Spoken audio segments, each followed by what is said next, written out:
So this week, things are going to be pretty different from last week. I've made some pretty major changes, sticking to I feel the spirit and the bones of the thing, but I've made some like major sort of gameplay changes. I've given you a lot more control, and that's the main thing. And Val has some experience with this, but because we did a small session yesterday with our usual D&D group. But I'll for you and for Tim and Chris, Becca won't be able to join us today, unfortunately. But for Tim and Chris, I will explain for your benefit. So the main thing that has changed is the TYKHE cards index. Every card is different now. The way that this works, to put it simply, is that when you draw a card, basically every action you do is going to be related to a quality of heroism. So when you draw a card, each card has the quality of heroism and a word that corresponds to it. The way I thought of this is, and I've kind of talked about this to a couple of you, but the way I've thought of this is it's a lot more influenced by sort of a tarot kind of thing. Mm-hmm. So basically, I'm using a tarot deck for my cards, so there you go. Basically, you are reading the word or couple of words that is attached to the type of action that you're doing, and you are interpreting the scene based on that. So, for example, if you wanted to climb something, and you drew, say, the forest. So next to the word Kratos is the word overwhelmed. Now, you could interpret that in a few ways, but like that one kind of feels like potentially negative. So one way you could interpret it is that it's just too big. You become overwhelmed. You're unable to climb it.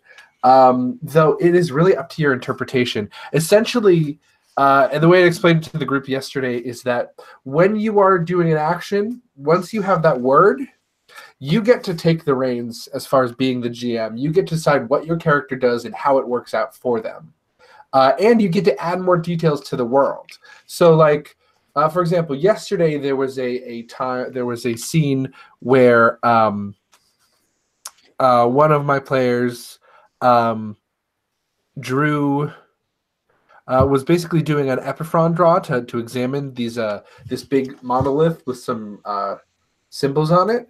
And they drew a card. Well, the interesting thing is they drew the king, and they got myopic, and they became distracted because essentially they were so fascinated with the fact that these symbols were moving. These symbols started moving around that they didn't really make sense of them. But they were the one who came up with the idea that they started moving around. So essentially, you get to control that moment of the scene, and you can add things and build off of it, as long as it is justifiably an interpretation of the word that you're given. Does that make sense? Yeah. Yeah, that's really neat. I like that. Thanks. So my job is more to facilitate and to fill in gaps. So you guys are going to be the sort of ones who help the story progress, whereas I will be sort of setting scenes. I will be bringing in new challenges, and I will be connecting pieces. You know that I've connecting one thing to the next, and if you come up with a thing up to a certain point, I can then take it from there and elaborate on it. So we're building off of each other's ideas.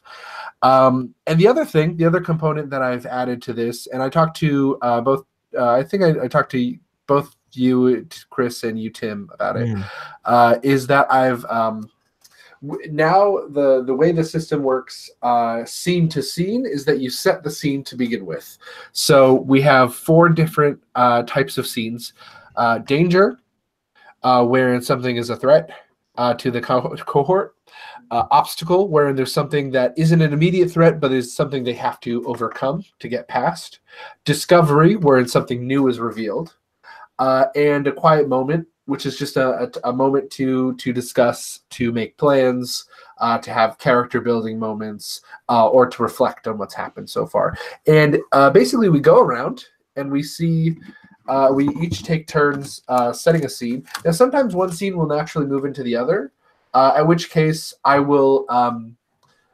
My job as the fates is to identify that a transition is happening, and have the next person describe what sort of scene we're transitioning into. And I'll show you how that works as it goes. So when we last left off, a lot happened. We had a very full scene, probably too full. But we got over the tines. The ship itself was pretty beat up. We encountered the first of the marshals, and we learned of the ultimate purpose of the ship.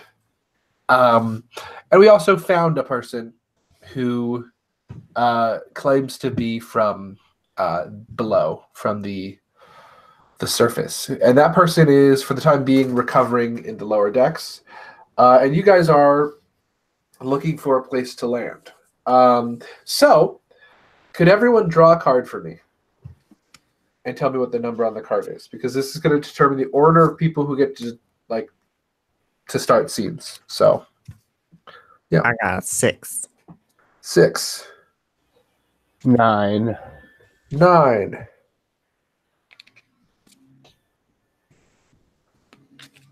Val, what'd you get?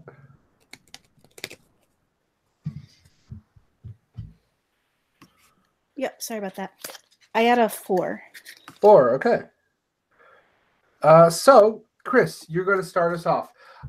This next scene, and so we last left off, we were just sort of floating around. The next scene, will it be a discovery, a obstacle, danger, or a quiet moment? So when we immediately last left off, we were just looking for a place to land, right? Yeah. Mm-hmm. And the 4 options are, a danger, obstacle, a quiet moment, or discovery.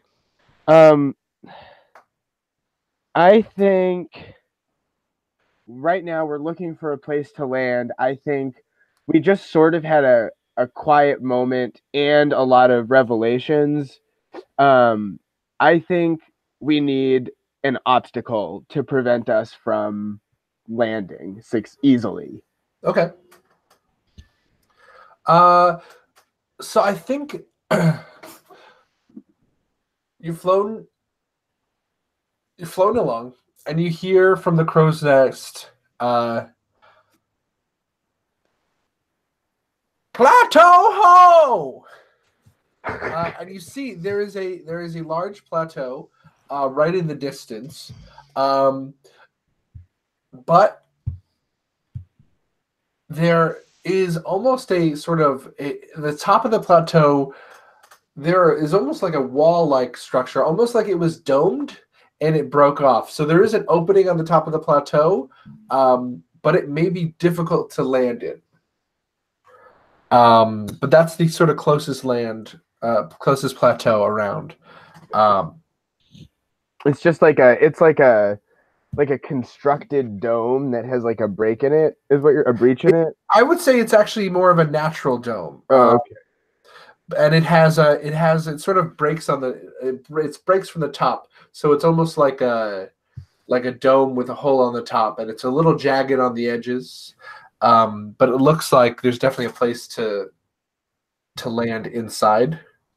Though maneuvering it would be somewhat difficult. Is Selfie still at the driver's seat? Is that right? So no.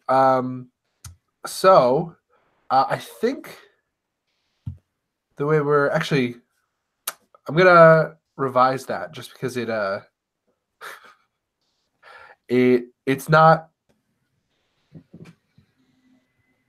I'm trying to think of one that would engage you guys more.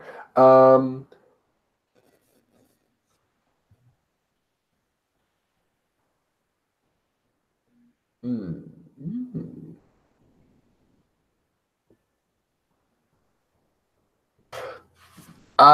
New idea. Sorry. No worries. You see,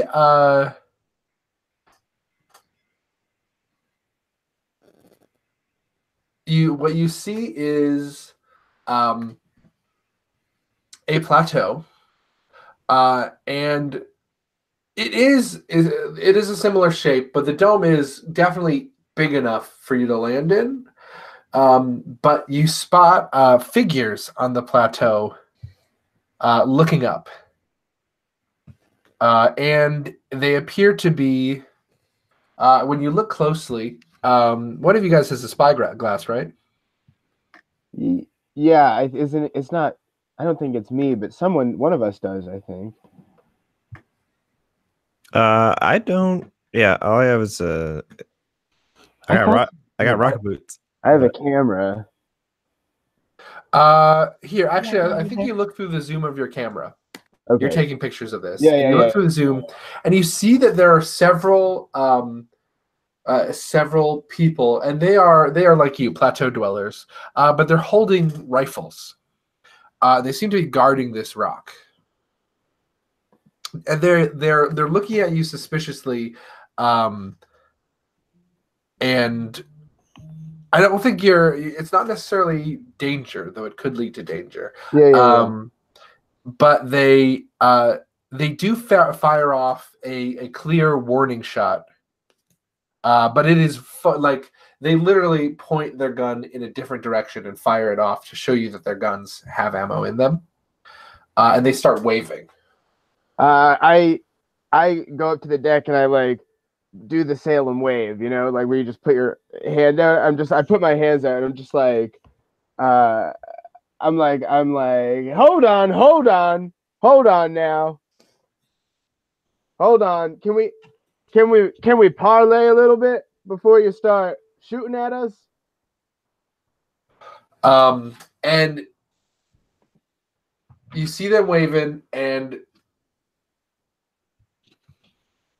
the captain looks over and he says, looks like they want to talk. Yeah, let's They're guarding the place, but maybe we can persuade them to let us land. yeah, let's see what we can do. Let's see. I mean, you're a good talker. Yeah.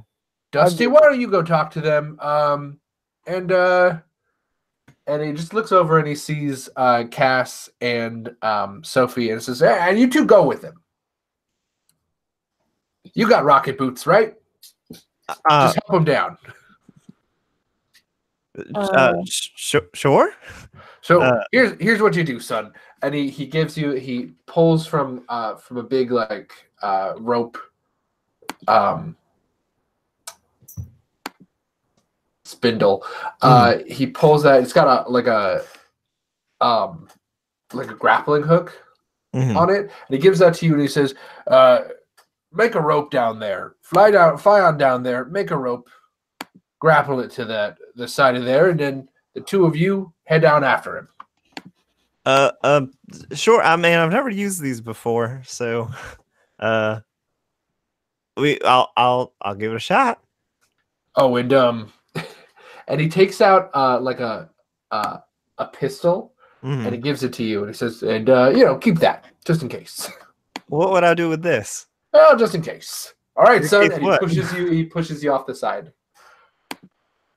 Okay, I'm going to try to use my rocket boots. Okay, so your rocket boots are actually a piece of Arcana, so they allow you to fly fairly easily. You don't have to roll anything for it. Oh, okay. They just are a flying device. So I think it's probably you're a little unsteady, but you make it down. And they see you coming with the harpoon and rope, and they've got their rifles trained on you and say, "What's your business, son?" Oh, our ship has been damaged, and we just need a place to land for not very long, not that I know of, at least. Huh. And at this point, you've. I'm just gonna go to the next part. At this point, I think you've hooked this harpoon down, and the others are sort of ziplining down. And so you are all now on the side of this dome. Yeah, And you folks with the ship as well? Yeah. We're all together. It's hey, look, we're not here for any trouble. Young fella here says you want to dock. Yeah, preferably without any hostility beforehand. Well, folks around here, we don't get a lot of visitors. Certainly not from that direction, certainly not in ships. Hey, Willie, when's the last time we got a visitor? It's been about a decade, I'd say. Yeah, been about a decade. So we're not used to newcomers. Oh yeah, who was you remember much about the last people who came through here? Well, Willie does. Yeah, they were travelers. They'd lost their way, got caught up in a storm, pushed over the tides. They ended up going on down to another plateau down the ways. Okay. I remember it. They got pushed over. Yeah, interesting. So Yeah, volcanic storm apparently. mm, Can happen sometimes. They didn't think they'd find their way back. You folks get into some kind of trouble like that? Looks like your ship's in a real state. some sort of trouble like that. Yeah. Okay. Well, why should we let you folks come in? I mean, how do we know we can trust you? Well, Young fella here's got a firearm. yeah. You do too. Y'all do as well. Well, we're protecting our home. Well, we're taking precautions. Look, you shot at us before we even had a chance to talk. We're not here to attack you, but we're also not, we're not fools. So I think at this point, you're basically going to be trying to trying to persuade him that you guys mean well. So I'm gonna have you draw, Chris. I'm gonna have you draw a card, and I'm gonna tell you what it has to. You're basically drawing for Dolus at this point. Yes. Okay. 9 of spades. 9 of spades. The forest. You got tangled. Tangled. Damn. Tangled. Gosh, I don't know what exactly it would be, but I imagine it's like I protest too much. You know what I mean? I get tripped up in my own story, or something like that. Or alternately, tangled is that another thing could be that they let us dock, but then we somehow get tangled in their affairs afterwards. Maybe I think for this one we should keep to just let it be like related to this scene, because basically you've set up a second scene. Yeah. I got it. Yeah. So I like your first interpretation. But you also you can draw another card if you want to try something else. Oh yeah. I forgot about that whole thing as well. Yeah. 1 second and I will. All right. 5 of hearts. 5 of hearts. So you got the troubadour. And this is Songbird. Is that just what it says, Songbird? It says Songbird, yeah. Here, fella, let me sing you a song. Songbird. Gosh, what would a songbird? I feel like literally singing wouldn't necessarily. No, I think you should probably be metaphorical with this one. Yeah.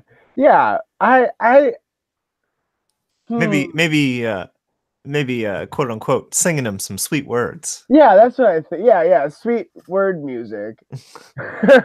So what do you think you say to him? I'm just like, look, we not, you don't get. Here's what we can offer you, huh?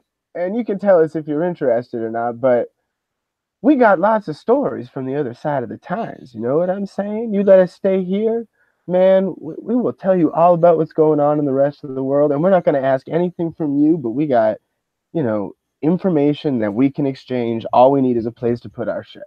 Well, it's been a long time since we've got any news of the homelands. Yeah, these seem like good folks. I think we should. We'll let you in.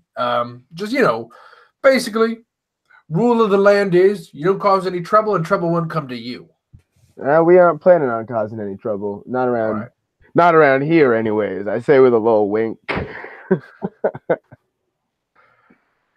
All right. Well. Now, what do you mean by that? Now, what do you mean by that? No. I think he gives you a look, but then shakes his head and starts puts his rifle away. And he says, landing area is right in the park in the center there, so you just need to make a clear descent down. You think you'll be able to do that? Yeah, probably. I trust our pilot. Yeah. All right. Well, then we'll be here to receive you. I'll inform the mayor. All right. Well, it's much appreciated. Again, we're not asking for any sort of accommodations aside from a safe place to put our ship for a little bit. Well, good to know. And I think they walk over to the edge. And they pull out just like a rope with a hook, and they hook it onto the edge, and they all just rappel off down into the. And you just hear zzz as they rappel down into this domed town. I knew the captain shouldn't give me a gun. And the ship starts to. The ship begins docking in the. In the center of this town, in the park, apparently, and that concludes that scene. Good job, you guys. Thank you. So that was similarly a good little tutorial of how that goes. So Tim, it is your turn to choose the next type of scene. Okay. Let's see. Obstacle danger. Quiet moment, and what was the other one? Discovery. You know what? This is a new place. I think it's some discovery. Learn something new. So since we are basically going into a new place, I'm going to actually let you sort of set the scene here. So this is a town inside of a dome. So what is interesting and new about it? What's interesting is on basically the underside of the dome is where all like the housing is. Like it's suspended on this like outside of the dome. Where maybe like there's part of me that just wants like a smaller plateau in the middle, and then just like almost like this whole plateau is hollow. Yeah, I'm weirdly thinking, but there's like a small plateau in the middle for like docking whenever they get people coming by as like their space, and then there's bridges sort of going up and sort of running along the inside of this dome, connecting to like the houses and places of business and such. I like that. I think like in this central plateau is like a park with like a big open field that's big enough for you to land this airship. Mm-hmm. And it's a park. It's got like a little pond in it, and it's got a bunch of trees. It's just the place that gets the most sunlight. So it's just like well suited for that sort of thing. Mm-hmm. A little alpine park, and you land safely, and you see a gentleman and he's dressed in a like a full 3-piece suit, and he's got a little bowler hat and a big sash that says mayor. And he says, "Hello there," and he's like a corpulent man. Are you the mayor? I'm the mayor. Hello there. Oh, hello. My name is Cass, and we got Dusty and Sophie and Captain Eagle, and I just start like going down like a lot of people. Just going through the manifests of the Yeah. ship. Whoa, slow down, son. Slow down. You said you had a captain. Oh yeah, it's Captain Eagle right here. Hello there. It's my name's Captain Eagle.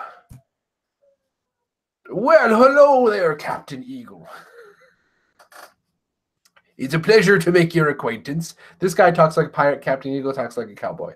That can be very confusing. Yeah, tell me about it.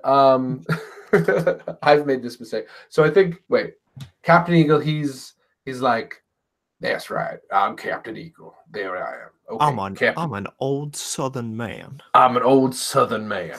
Whereas this fella's more like this. He talks more like the king of town. Okay, I got it. We got there in the end. Welcome to shelter. Our town is here to protect those in need of protecting. Looks like you got yourself a real problem with your ship. Yeah, that's right. Well, the ship it hit the tines, and well, it's in a bit of a state. You wouldn't have any shipwrights or carpenters who could help out. I suppose we could probably find somebody, but well, it's gonna take some time. So I'm thinking you should probably you probably have to stay a couple nights. Well, it's a bit of a delay, but I think we can handle it. Crew? Well, you heard the man. You got a couple of nights off. Yes, feel free to enjoy everything our town has to offer. We have some fine saloons, a couple of lovely drinking and tea parlors. We've got a theater. Pretty nice, and of course a general store. We got everything a good town needs. So feel free to take your time and feel free to stay at the saloons inn, or on your ship, wherever you want to be. All right, folks. So that's gonna be 2 days furlough. Take your time, enjoy yourself. I'll be in my cabin, and the captain once again goes back to his cabin. He's a real hands-off manager. So yeah, you guys are in a new city, and you have some time to sort of look around. Yeah. Yeah. Cool. And we have this. Where's this woman from below? Where's she sleeping? She's sleeping in one of the lower cabins. She's sleeping in I think she's actually staying in Sophie's cabin.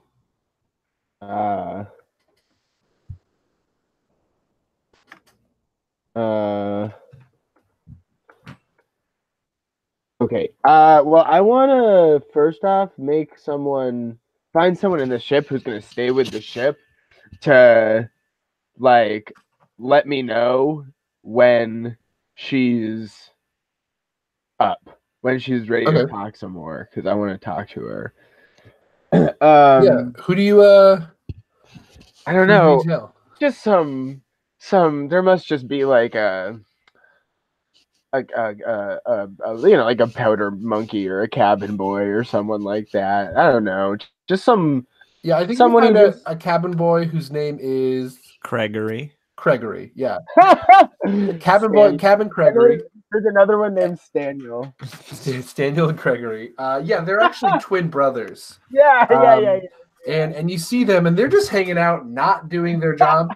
They've taken this furlough and immediately started just playing cards.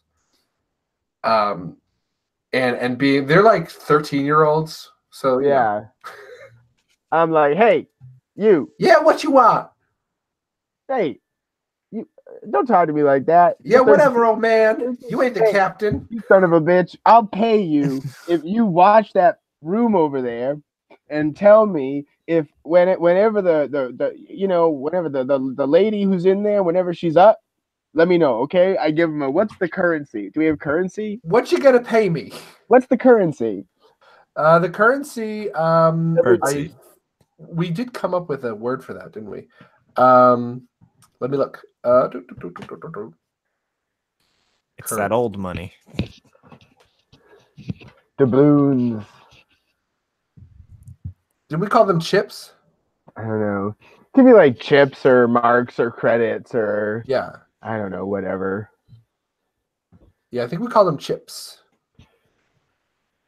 Little. Okay. I give them each. I don't know. Is one chip? Is it like how much is? I don't know. What does one chip buy you? Let's just call them dollars, and because Alright. it's the old Westy place, and Yeah. they work like dollars. All right. I give them each. I'm gonna say it's like, let's say it's like but like dollars like 1920s style. So like a dollar is like good. You know what I mean? Yeah. I give them each like a quarter, and I'm like, I'll pay you more, okay, if you tell me after. I think you're gonna have to give us a little more than that, buddy. How much do you make to be on this ship? It's none of your business. I don't have to tell you that. You son of a bitch. Yeah, he Fine. doesn't have to tell you that. Fine. I put an extra. What are you, my dad? I put an extra $1 down, and I say, split this, you ungrateful little bastards. Yeah, all right, we'll check up on her. And they I give each other storm a off. discreet fist bump. I storm off. I'm very annoyed. And I go off into town. Other people can do stuff. I'm gonna think about what I want to do. Okay. Is there anywhere anybody wants to go in town? Well, I do, but I don't want to break up the party. That's cool. You can decide amongst yourselves where you want to go first.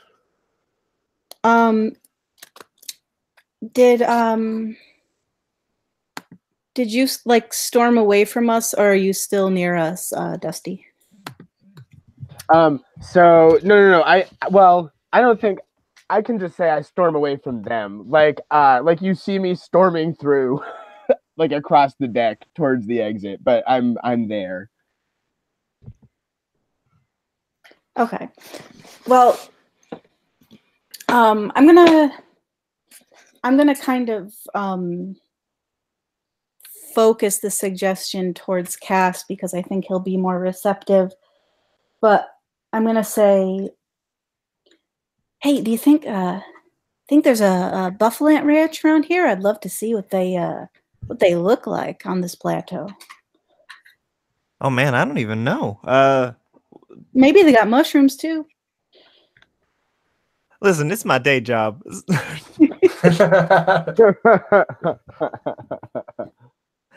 Not everything's about mushrooms. Cass does not have the same passion for his career that Sophie does. But no, I would love to see maybe the sort of wildlife that sort of lives beyond the tines. I have a question, Josh. Yeah. Sorry, not to totally interrupt, but okay. Does the tower from where we live, we really just kind of see the lights through the like smoke or whatever. Is it like coming more clearly? Can we see more what it is now? Like is it changing? Yeah, I think from where you were, because it was very obscured by the smoke. I think it does look like just a very distant, tall tower, and it looks like the Empire State Building or the Chrysler Building. It's sort of an Art Deco tower. I take a picture. I definitely take a picture of that. I'm like, what the fuck? I think you retroactively take a picture. Yeah. Because you're at this point, you actually can't see it because you're in the dome. Oh, got it. Yeah. So I feel like Dusty's like my primary objective is to like try and collect like figure out lore about the tower. Mm-hmm. You said there's a ranch, there's a tavern, or a saloon. Well, I never said there was a ranch. Oh. Though there could be a ranch because basically Sophie was looking to see if they had a buffalo ranch. Yeah. Gotcha. Which they may or may not. The mayor just mentioned like the sort of like saloon and tavern and gambling house and like your basic like Old West entertainments. Sure. They've got a theater. Sure. What's playing at the theater? You could ask somebody. Yeah. What do you? I stop and I turn to, Cass. I'm like, what are you doing with your furlough, son? I don't know. I didn't really think about that. I mean, usually when I'm done with work, I just kind of go home. So because I usually don't have money to go out and do something else. It really doesn't pay a lot of money. Doing a lot of mushroom farming. So I've never been to a theater before. Well, personally, I think it's kind of overrated, but we can see what's playing. Yeah, absolutely. I mean, I do. I don't know. I got a lot of things I want to do. This is a new place. I've never been here before. Well, let's. Hey, Sophie. Yeah. Look, I feel like we got off on the wrong foot.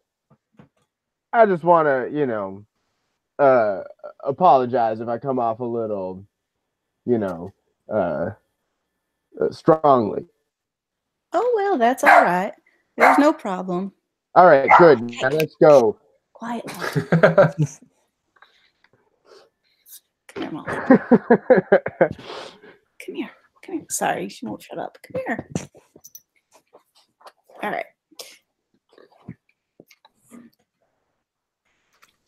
But yeah, Dusty, I don't have no problem with you. All right, well that's that then. Let's all go. All right, so All you right, guys I've are never heading to been to the a theater. I think, well, if you don't mind my saying so, I think maybe we should head over to the see who's sitting at the saloon first. Maybe we can learn a little bit something about this place we found ourselves in before we go off gallivanting around. I think you walk by the theater, and I think like Chris was saying, Tim was saying, most of the town is on the walls, and there's these sort of streets that are like circles, and then sort of ramps that go from one level to the other. So you're just sort of walking around the circumference of this place, and you walk by the theater, and it says that the show is going to be later that evening. I'd say it's like 3 o'clock in the afternoon. All right, cool. 3 or 4. It's like deep afternoon. A deep afternoon. Yeah. So yeah, if you wanna sort of look around first. Yeah, that's what I think. I mean, I'm definitely interested in just talking to people. I think talking to the locals, seeing where we are. What about you guys? Yeah. Yeah, I'm fine with that. Okay. So I think you head towards the saloon, and Val, you're the next one whose turn it is. What kind of scene is this going to be? I think Danger, bar fight. Well, I'm kind of interested, in gathering information about this plateau.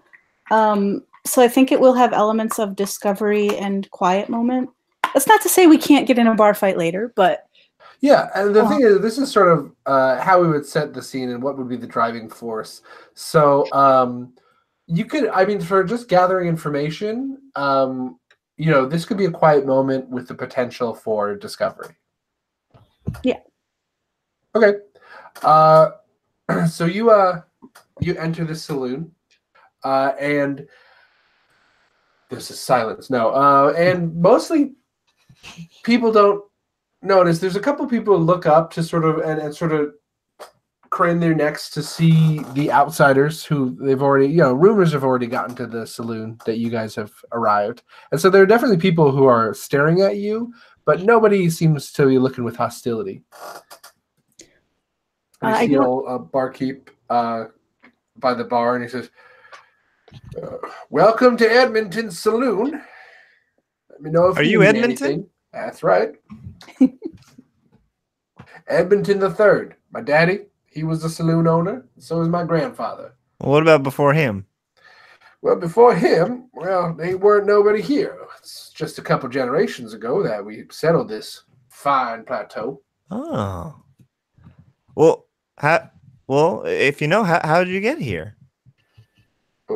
Well, I imagine same as you. Oh, okay. We were one of the first. My granddaddy, he was one of the first crewmen in a fleet of airships. Yeah. Oh, wow. Yeah. Hey, I'm a crewman on an airship. Well, ain't that something? You're sort of like my grandpappy. I guess a little bit. Well, yeah, one of the first airships, it was an airship leading a fleet of air wagons. And, And at this point, I think Cass is just like nodding, like very, very excitedly. Well, don't you know?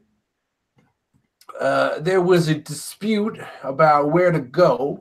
I did know this. It was essentially meant to be just a simple journey from one plateau to another, but the captain lost his bearings and came up on the tines, and quick thinking on the part of the pilot, and managed to get over.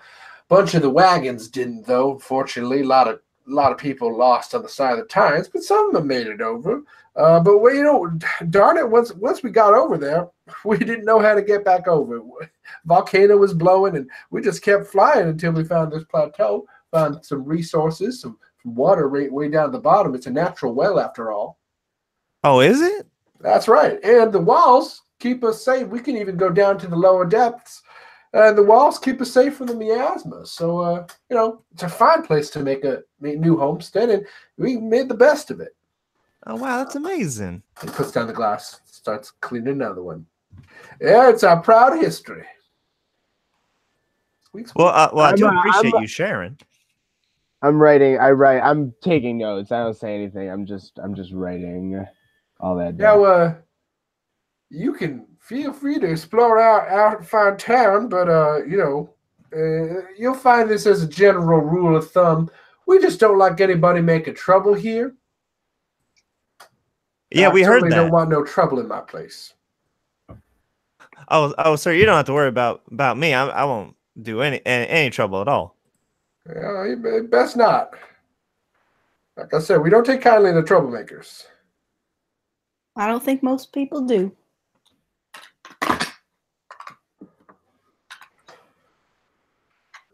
Well, anything I can get you? What is what's your most popular drink around these parts? Well, our most popular drink, that would have to be water. Well, I'll have a nice glass of that then. Yeah, me too. And you both have glasses of water. You got milk? This isn't alcoholic at all. I'd like a tall glass of milk, please. Sorry, don't got any milk. Apple juice? No apples. You got appy slices? You got no appies. Don't grow in here. Hey, y'all have any vegetables or fruits or? You guys do like bar bites? Well, we do super beets. We got super beet juice, fermented super beet juice. We got mushroom stout. Well, could I have a super beet? Not the juice, just the beet. Just the beet? Yeah, I could probably get you. You want me to cook that? No, thank you. He Just gives you a look raw and as says, hell. "No, all right then."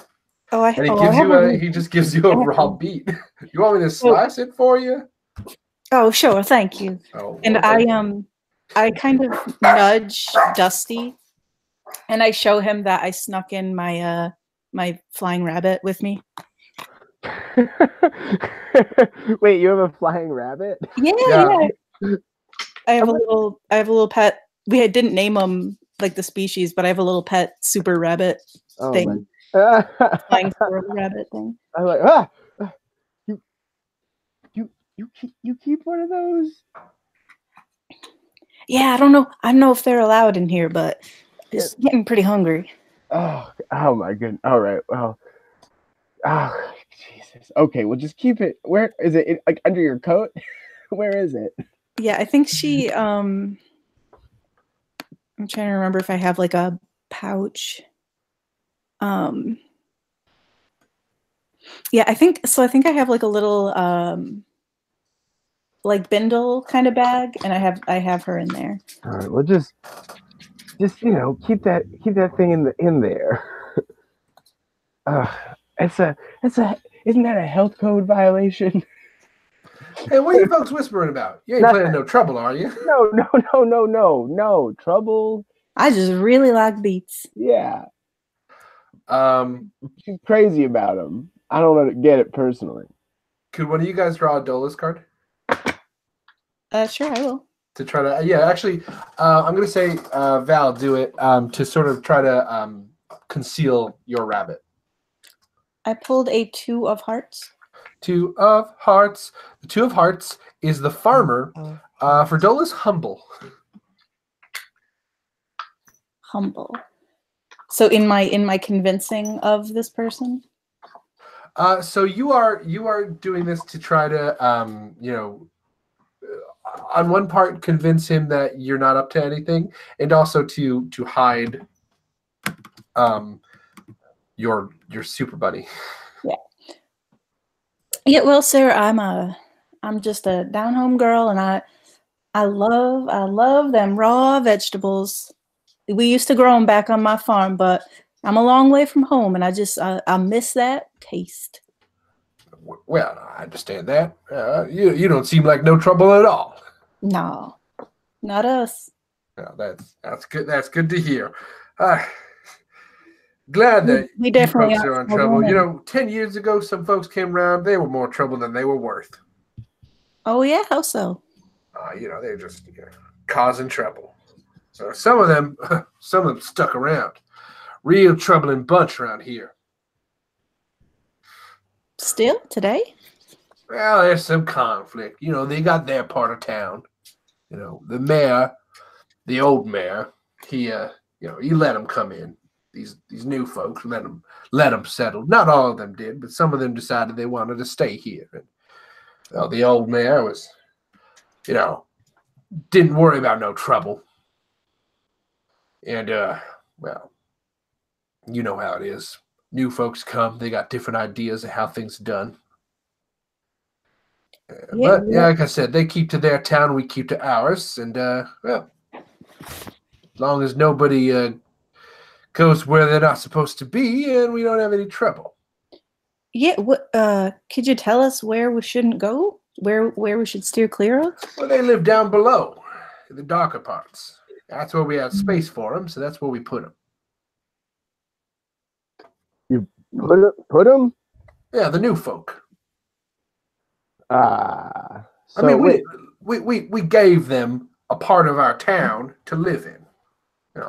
So wait, they came from below, or you just put them down there? No. We put them. No. God. They came from above, like you folks. You ain't planning to stay, are you? No. Not good. that we know of. Then that won't cause us any trouble. We like folks who come and don't cause trouble. These folks, they wanted to stay, cause trouble. Now, when you say trouble, you've been saying trouble a lot. That's right. Now, what sort of trouble are these folks getting into? Well, they got different ways. Well, what do you mean different ways? They don't always, agree with how things are done. And they got a funny, they got a funny religion. One of them. Oh, like they worship like a big fish or something? No, not a big fish. Just, they got different ideas about who's in charge of everything. Who do they think is in charge of everything? Well, we all know how, the world was made by the 1%. Mm-hmm. We all know that. That's what's been put down, and they live up on up in the tower. This is a blessed land, their land. We're living in it. We're their chosen people, after all. That's why we came here. And these folks, they don't believe in the 1%. They believe that the dragons are gods, if you can believe it. They worship dragon worshippers. Ain't that the darndest thing you ever heard? Dragons? They tried to bring some dragons in here. They keep the little ones as pets. It's trouble.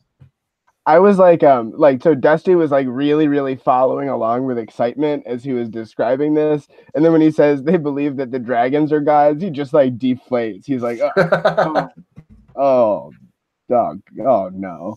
Oh, my goodness. Oh, my goodness. Yeah. I think the volcano is, there's a big dragon inside the volcano. I don't know nothing about it. They got, like I said, funny ways. I mean, I will say that is a bit odd. I won't disagree with that. But do you just keep them down there because they believe something else? I mean, we keep them down there because they're trouble. And yeah, I know you keep saying that. Are they allowed to? They get it. They get into arguments with our people. They start. We didn't have no conflicts before here. Before these folks came here, back in the day, back in my day, back when I was a young fella, before these folks showed up, we lived in peace. We were living in paradise. Absolutely. That's what I remember. But then these folks came along. Mr. Bartender Man, sir. Yeah, well, so my name. Shit, what was my name? Mr. Edmund. Edmonton. Mr. Edmund Bartenderman. That's my name. Don't wear it out. But how can I help you, dear? Well, I'm just wondering. Sorry if I'm treading on something sensitive, but are they allowed to come up here, or are they? I mean, yeah. All right. There are places that allow them. They could go to the shops and things, but there's places that don't allow them. Yeah. I'm an open-minded individual. They got the coin, I'll let them in here. Just like I let you in here. But not if they cause trouble. As long as they intend to be in here, not cause no trouble, I don't mind. But there are some places where, they're just simply not allowed. It wouldn't be proper. Yeah, nobody likes trouble. They don't. But they're not going to let them go in the theater, for example. Well, why not? They're going to cause trouble? They're going to cause trouble? They could. What's in the theater that is so special? I mean, that's our, that's where we go to celebrate our history and to celebrate the history of the world. But they always want to argue. They always want to say that's not true. You're all deluded. Well, we'll see who's deluded. Well, thank you for that ominous message, Mr. Edmonton. Thank you for the water, and I'll be going. All right, y'all come back now. I mean, you know, not really. I'd rather you folks, went on your way. But you know what I mean. Sure. Mm-hmm. Well, have a good evening. Hey, you know what? You too. You also have a good evening. Yeah, you're not sort. Hey. Thank you. You're welcome. Hey guys, I don't like that guy at all. And definitely not. Well, I don't know about you, but I think we should maybe find these other people who came here. Yeah. Well, listen, they're seem kind of interesting folks around here, but yeah, interesting is the word I'll use. Yeah, but here's the thing.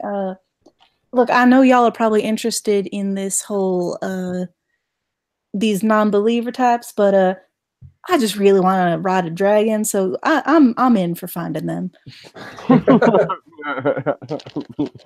Hey, we wanted to find some sort of wildlife, so and if they got little dragons, I've never seen a little one at least. Yeah, I just gotta keep my pet Fran here safe. I don't want her to get eaten or nothing. And now that we're out of the bar, I suppose I take Fran out, and now I'm just carrying her. Fran. Oh, I forgot you had that thing. Well, I haven't mentioned her since the first session. So do you guys want to go down and explore the lower levels? Hell yeah. All right. So you guys make your way down, you descend, and you go through those, even like in the sort of spiraling ramps, there is a gate, and it says Newtown. Newtown? And yeah. You go into the Newtown area, and it's definitely, there's a marked difference. The buildings are the buildings that you saw, most of them were carved out of the rock and were like very sturdy and had these nice facades, very clean. And this area is clearly not. It's definitely like a more ramshackle area. Any kind of public works doesn't really happen. You can see the reservoir of water surrounding the central pillar. It's also very dark, so there's a lot of these like paper lanterns all over the place that are illuminating the streets.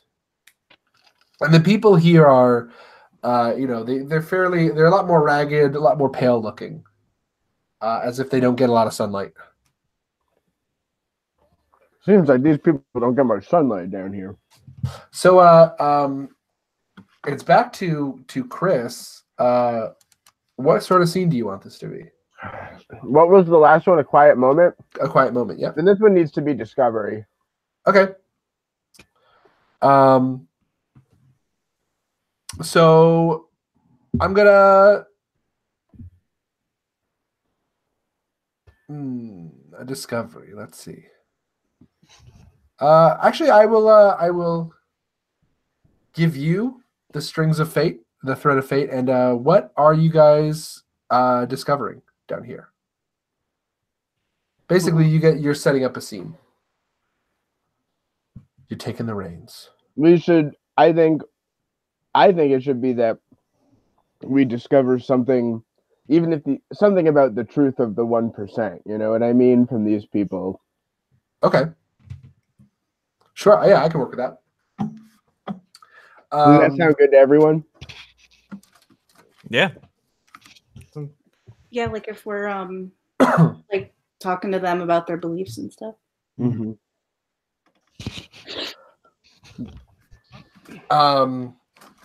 I'm stepping away for 30 seconds to refill my water glass. That'll give me time to think of where to set the scene. Oh, actually, I'm going to step away for just a moment. I'll be back as soon as possible. 2 seconds. Okay.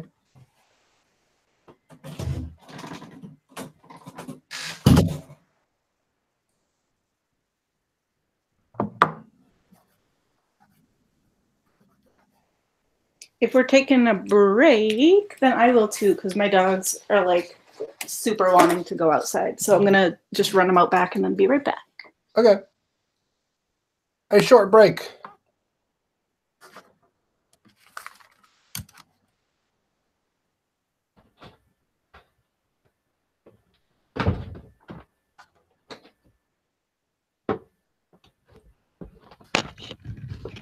Back. All right. So Tim and Val both also decided to Oh, okay. Cool. take a break. So Cool. they'll be back in a second.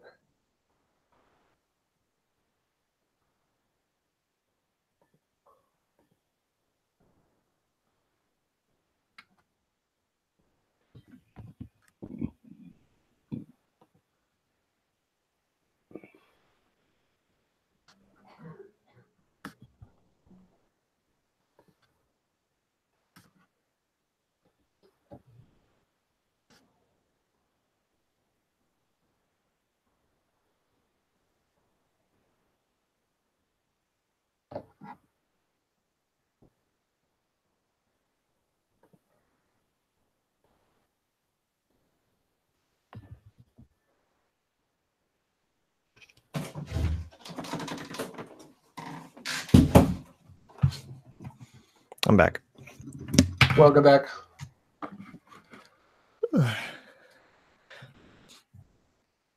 Val's just letting her dogs run outside for a second. All right. And I thought of the next scene, so we are good to go. Nice.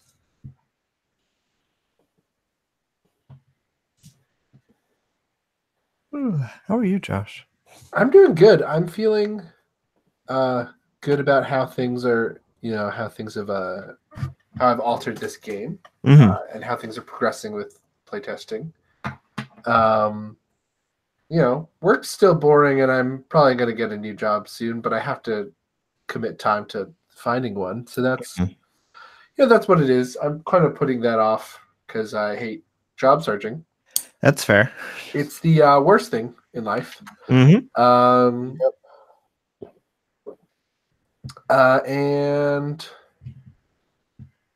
those are the main things. Nice. Mine and Sarah's anniversary is coming up. Nice. Oh, yeah, that's right. We don't have plans yet. We got to come up with them. I'm sure we will. How long has it been? That's been... it's been a million. It's been 10 trillion years, I think. Somewhere around that time. When did I graduate? What year was that? 2012? Sure. Yeah, it's 2012. So it's been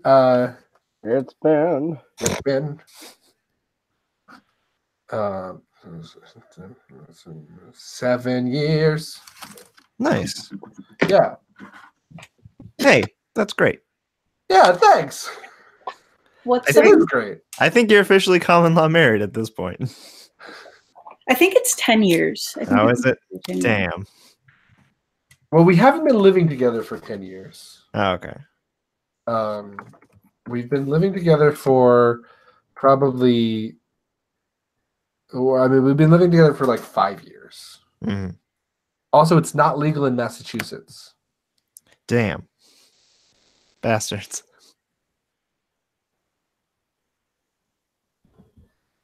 Oh, no, that's great. That's awesome. Though, if we lived in it, so it's not legal in Massachusetts, but if we lived in it, I just looked it up. If we lived in another state and we were common law married, they'd have to treat us as if we were married. Oh, okay. Yeah. But anyway, okay, so I think you guys are walking through these dusty streets, and like a kid comes up. Oh, that should have been my name, Dusty Streets. Dusty damn it. Streets. Fuck. Start sure. over. I know. Okay, let's just scrap all this. I'm gonna throw my laptop out the window. Fuck. Let's start again. Hi, I'm Cass. I work on mushrooms. And you are Dusty Streets. Great name. Great name, Dusty. But there's a kid who walks up to you, and he's like he's just like a little pale, little boy, with like, and he's got like just like suspenders on, and that's it. But he's got like it almost looks like a Hawaiian lei of like flowers. It's a weirdly, it doesn't make much sense, especially since you don't know how flowers like that would grow there. And he says, "You folks look like you're looking for something. Are ya? Dragons. Dragons, like my buddy over here?"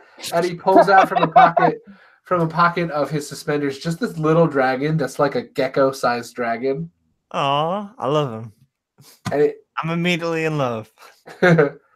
we got plenty of dragons around here. They're the messengers of the god, after all. The god in the mountain. Anyway, I'm not supposed to talk about that kind of stuff to strangers. You folks don't look like you're from the... you don't look like you're from the town of Shelter. You from somewhere else? You talk yeah, a lot for a kid. I like meeting new people. Anyway, you look like you're looking for something. Well, I don't think we're looking for anything in particular. We just kind of wanted to talk to some of the people down here. Well, plenty of people to talk to. But you look like you're looking... Hold on. And he looks like he's trying to remember something. You look like people in search for answers of the metaphysical kind. Things from beyond our understanding of the world. Wow, nailed Ancient it right on the knowledge. head.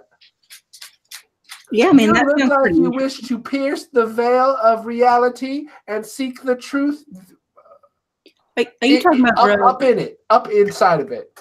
Hell yeah, fuck the veil. Who raised you, kid? Well, nobody, but I work for Madame Calla and she knows all. Calla Lily. Madame Calla she has an all-seeing eye. Seeing eye what? All of it. Well, can we meet her? She sounds like she. Of course you knows a lot. can. She knows all. That's what I heard, yeah. I can show you where she lives. Cool. I can Yeah, bring you to her.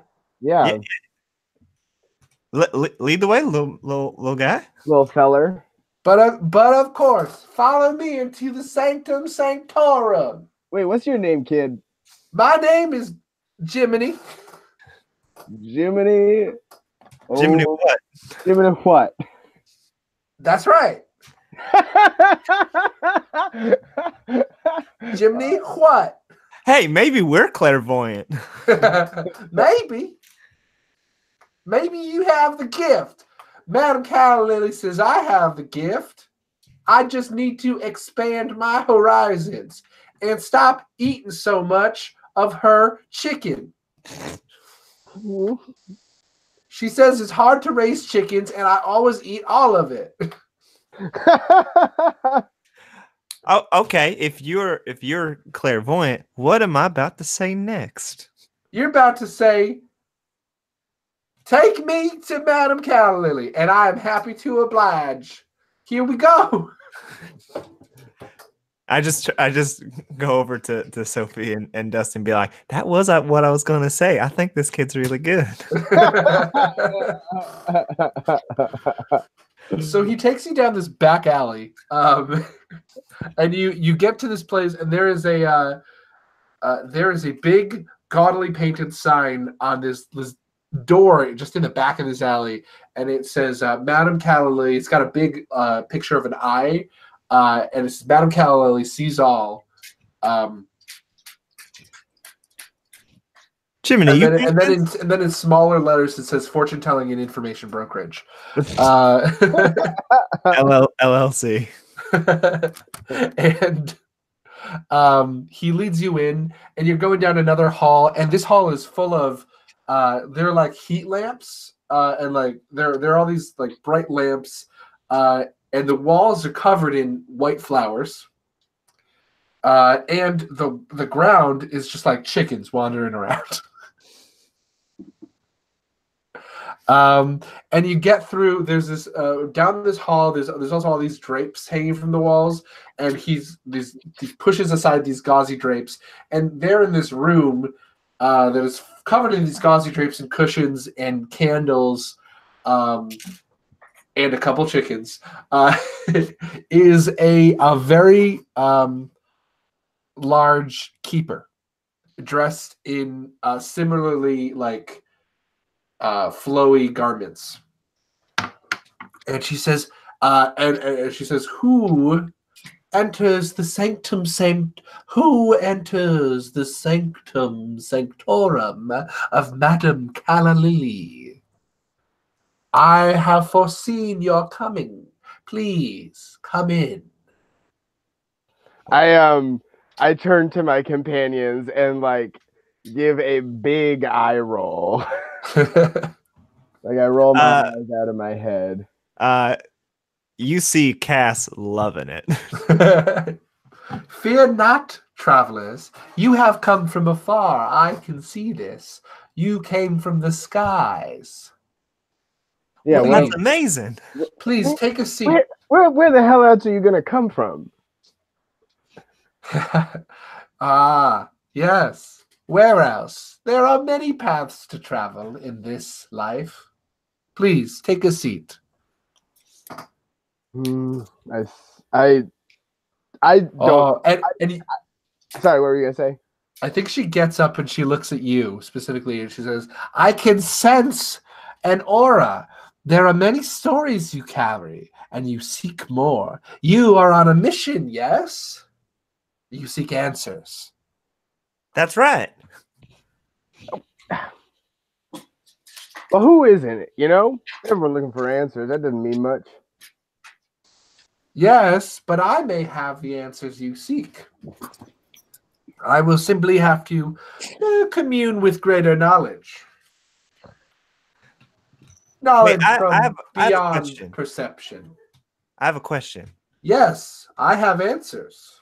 Okay, good. I have nothing but answers. So about 5 years ago, I had this dish, and I don't remember the name of it. Could you tell me what it was? Yes, let's see. Well, you know I'm going to require I will need a sacrifice for the spirits. Something of value.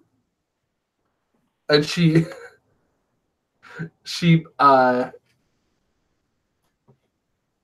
grabs this like vase and shakes it, and you can hear you hear this. A sacrifice?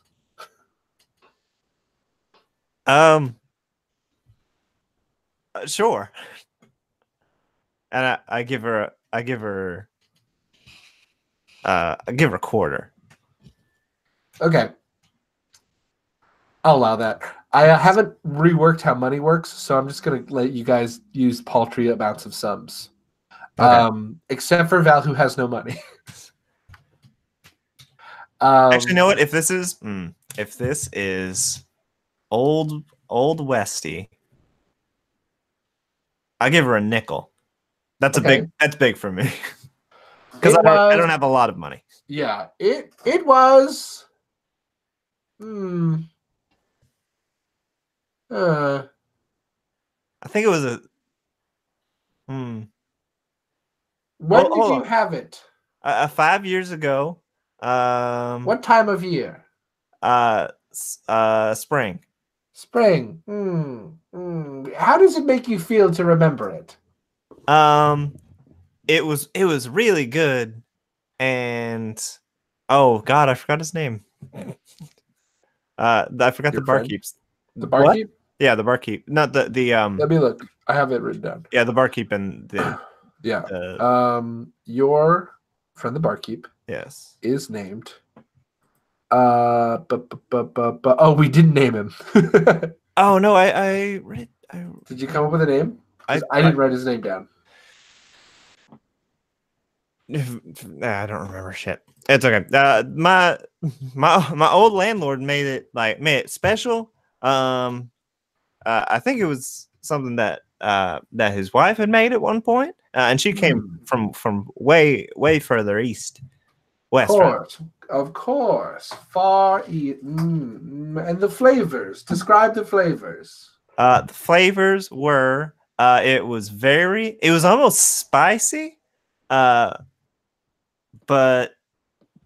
like not too much. And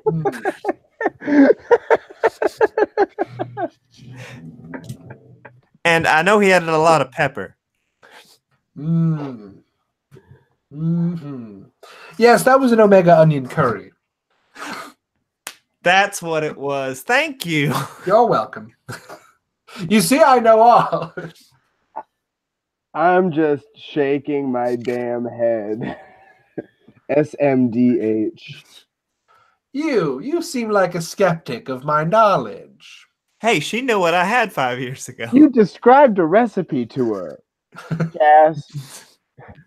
Well, what do you see? You described a dish. That's not fortune telling.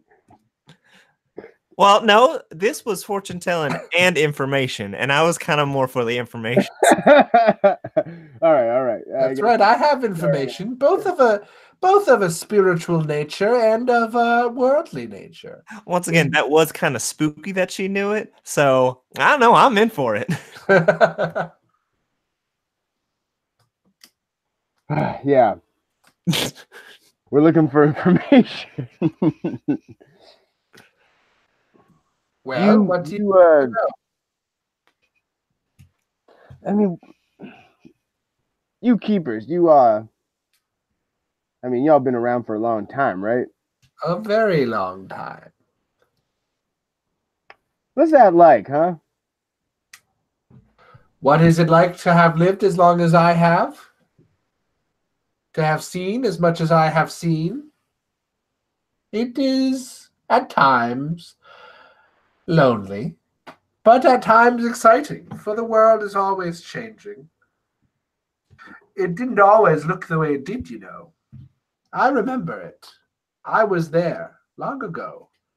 You know, there are some of my kind who will keep the truth, but I've seen it. And for the right price, any truth can be yours.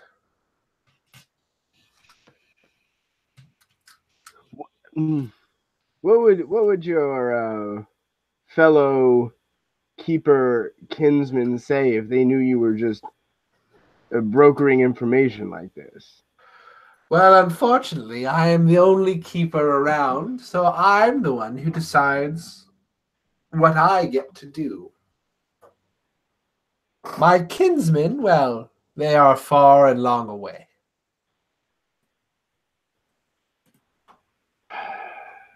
So things weren't always how they used to be. Certainly not. Things were very different. In what ways? Well, if you want to know, well, then Yeah. How much is it? so let's do a brokerage of resources, which I think for this I'm gonna have it be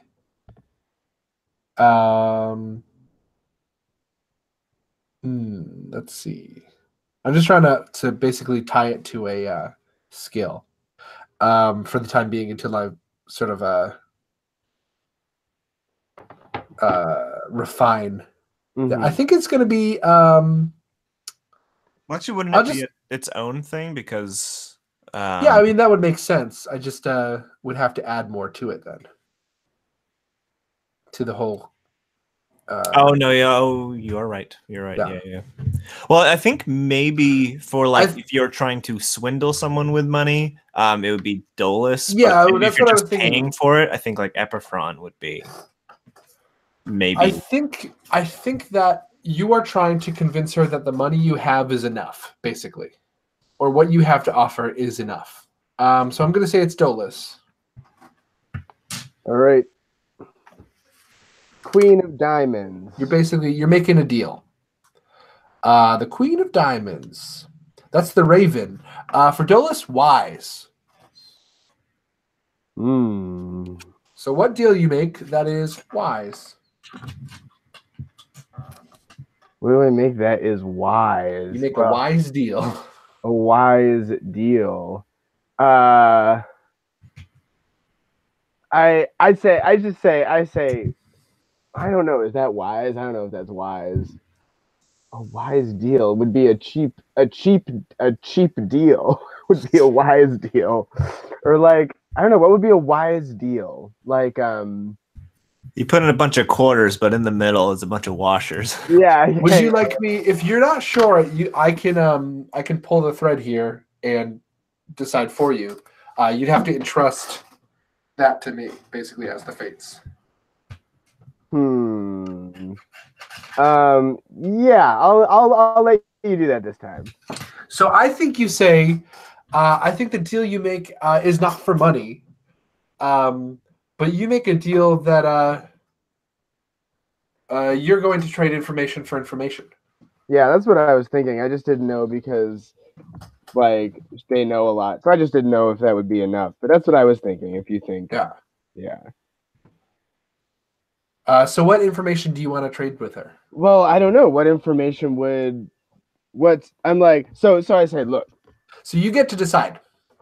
Oh, I just get to decide. Yeah. Oh. Like I said, you're taking the reins as the fates right now. Okay. Yeah. So So I mean, yeah, I say, you know, well, I guess I just say you must not, you know, how long at first I'm like, well, how long you been down here? Well, I've been down here for nearly the 10 years that this small town has existed. Well, you must not get much information about the world beyond, you know, beyond the other side of the times down here. I mean, not more than what I can, you know, discern from the vibrations of reality, which is a great deal, but in terms of, you know, worldly information, yeah, it's a bit of a shallow pool. Well, you know, that's where we come from. So, look, here's what they say: the people down here worship dragons, right? Yeah, it's a bit of a simplification of their religion, but yes, sure. Well, all right. So basically, we can't offer much. We don't have much in the way of money or resources or material, you know, goods, but we can tell you about what's happened on the other side of the times. And she looks interested. And frankly, what I'm interested in is well, you say that things haven't always been the way they are. I'm interested in what exactly you mean by that, and I'm also I want to know what you know about that tower out there. Oh, the tower, of course. Well, she closes her eyes. And she gets up and slowly moves towards the door and then closes it. And she says,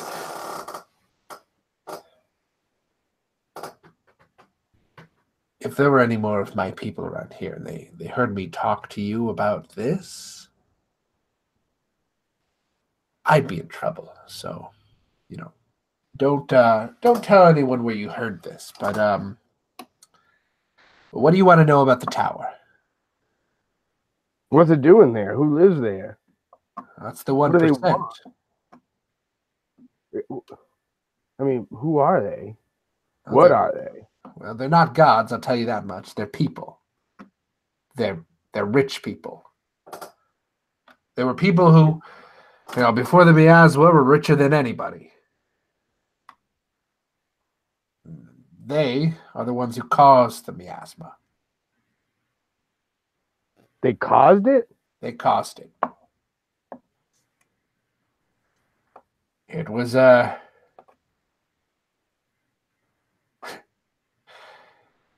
was a last-ditch effort. See,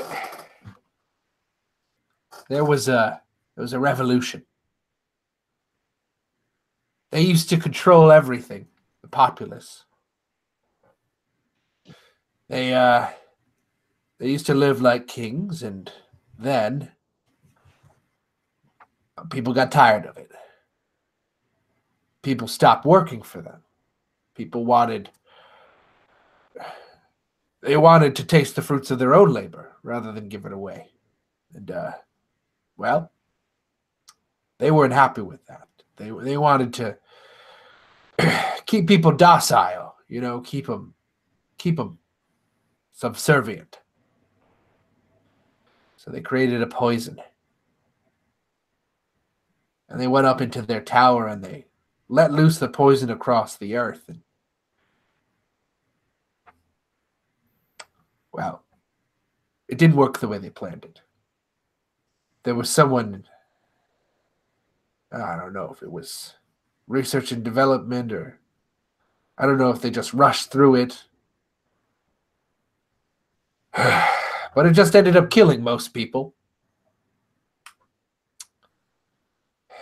Some people, they fled to the plateaus. That's where we already lived. Some people didn't die, as far as we can tell. They still live down there, but they're hunted. Well, in the end, the 1% managed to find a way to take their power back anyway. Now they live in that tower, generation after generation, each one living longer than the next, changing themselves, making themselves perfect in their eyes. And collecting the sacrifices, living off of what the people who are their worshippers donate to the temples. And whenever anyone gets out of line, well, that's when they send the marshals. And she looks at you and she says, "You've seen a marshal, haven't you?" Yeah, we just a few hours ago, actually. I got his boots. Well, then, I'm sorry to say, you folks are probably dead. One way or another. People don't see the marshals and live. Let me ask you something else about that there tower. Let's say, hypothetically speaking, there was someone who wanted to turn off the lights. How would they do that? How would they? Well, they'd have to get in. What was stopping them? Well, the marshals. They got a guard. Marshals patrol the area. I mean, I suppose if you could get in the tower, there's not a lot of marshals in the tower, just outside of it. Yeah, they'd have to go to the lowest level. And those levels, they're choked with miasma, so that'd be tough to get through.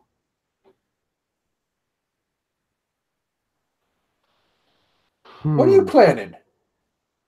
Nothing. I was just asking hypothetically. And she gets real close to you and looks at you and just says, If you're trying to do what I think you're trying to do, then it's suicide. You go home and you hope you never see the Marshals again. You hope they forget about you. Though they probably won't. They don't quit. Don't you get that? They don't quit. They just keep hunting. Let me tell you something, lady. Neither does Dusty Watts.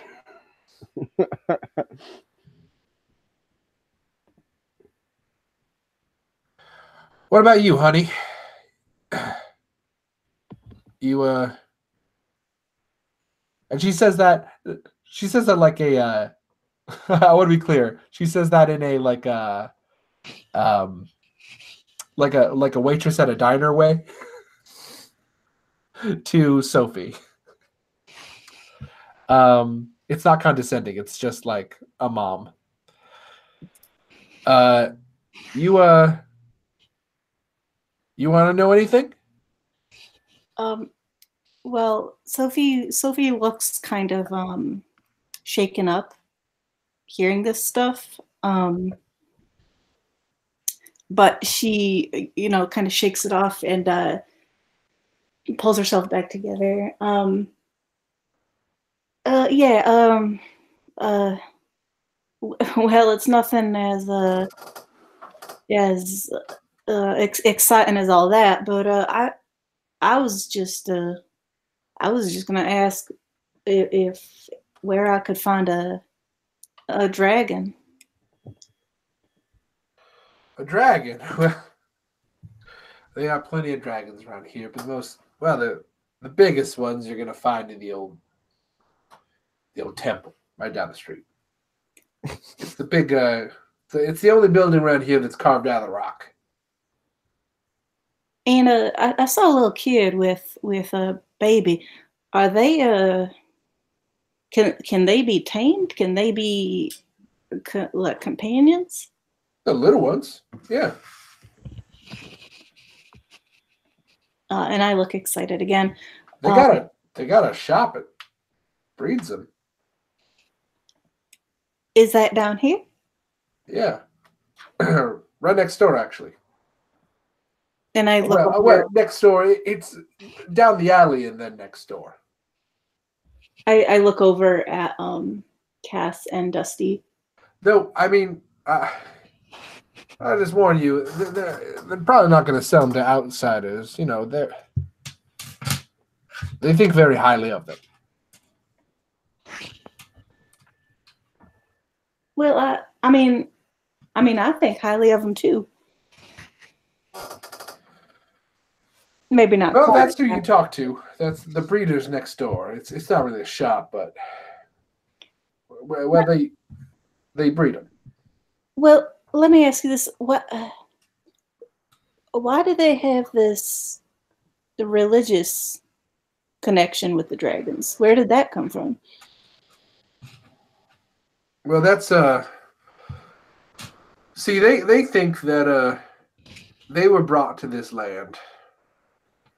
They were freed from the oppression of the 1% by the volcano. They believe that the volcano, they were trying to fly to it, if you can believe it. They believe the 1% are false gods, and they wanted to go to the volcano because they believed their god was in there, and the volcanoes, the plume of the volcano blew them off course and led them here, so they think they're here by the will of the volcano. That's why they didn't leave.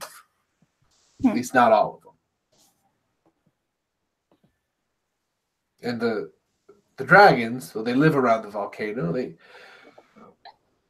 They're messengers, they're guardians. The volcano's eyes and ears. The god in the volcano, I should say. The volcano's just it's a portal to them.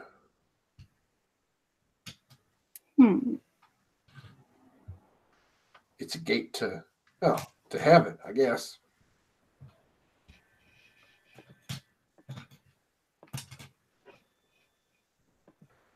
So now it's my turn to ask some questions. And she asks you just a bunch of seemingly like mundane questions about the outside world.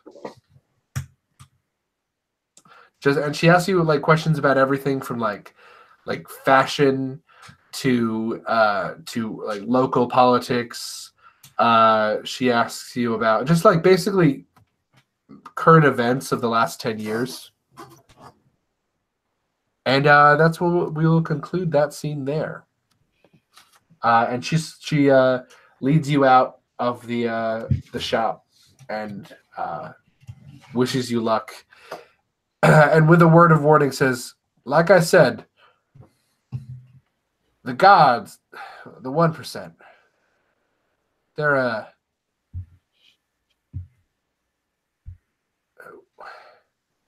nobody goes to the tower. Well, nobody's gone to the tower. You don't know that. And then she just closes the door on you.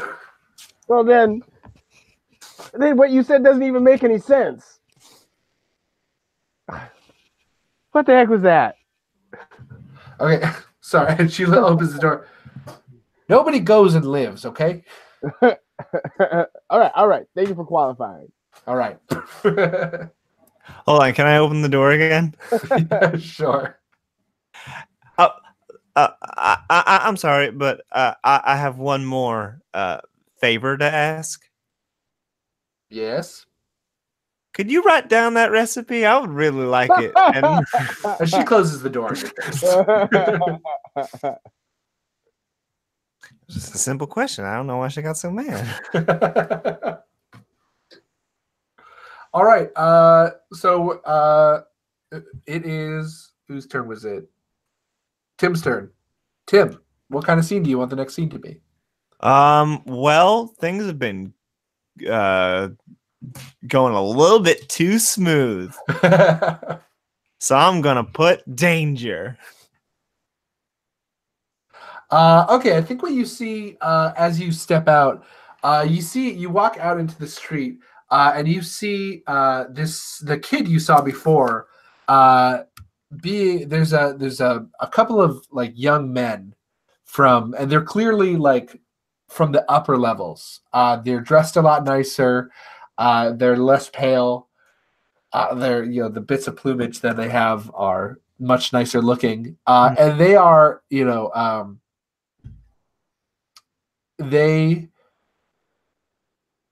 are they're just kind of like pushing this kid back and forth, bullying him. I'm just gonna go up and say, "Hey, are you starting trouble?" And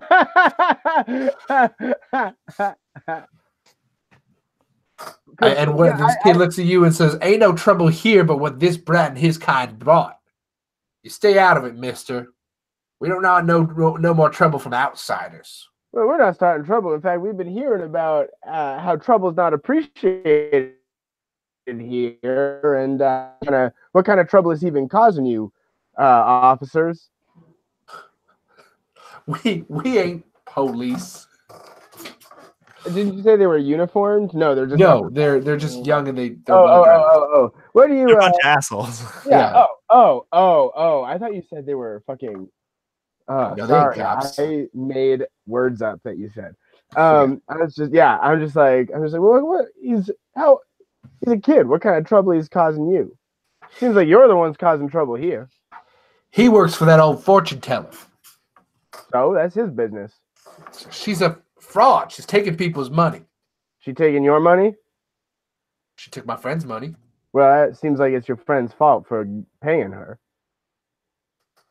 Well, my friend wants his money back, and I told him I would get it back. And so this little punk needs to tell me where she lives, and I'll just go talk to her, all polite, and then we won't have any trouble at all. And he's like holding him up by his arm, and the kid's struggling. And I think the kid like bites this guy's arm, and he lets go of him, and he's like, "You little bastard!" and he backhands him. And the kid falls down to the ground. Hey, you cut that out. Hey, you don't tell me what to do, outsider. And he's wearing a jacket, he pulls it aside, and he's got a sidearm. You don't tell me what to do. This ain't your turf. This ain't your land. Shelter is our place. Yeah, well, it's their place too now. They're just outsiders just like you. Why don't you go back where you came from? Why don't you go back where you came from? What the hell you doing down here? Causing trouble. Huh? I ain't causing no trouble. And he takes his gun out and points it at you. You better back off. Sorry, I'm looking. I'm trying to find a picture or something. And his friend, who's also been there, just kind of looks nervous. And his friend's like, sorry, I forgot I said there were two guys. The friend's like, hey, listen, Marty, you know, it's getting a little crazy. And he says, shut up, Cletus. I'm going to try. These folks are causing me trouble. I'm going to try to essentially disarm him. Okay, how are you going to do that? I just want to like essentially just chop like the wrist of his hand. So judo chop him. Basically, yeah. Absolutely. Draw a card for Kratos. All right. I got the 6 of hearts, and fuck, I'm looking at it right now, and it's a good word. Yes, it is. It's hammer. So what do you do? I just get in his face and just knock his wrist to sort of have him drop the gun. Yeah, and he does, and he grab and like you hit him hard, and he grabs his wrist like, hey, what the blazes are you doing? And I grab his gun. I'm not going to point it at him. It's mine now. To grab his gun, I think you both go for the gun after you do that. Mm-hmm. So I'm gonna have you draw another Kratos to grab his gun. Oh, okay.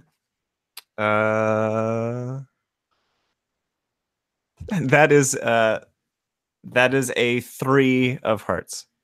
3 of hearts. That's the veteran, and that is practiced.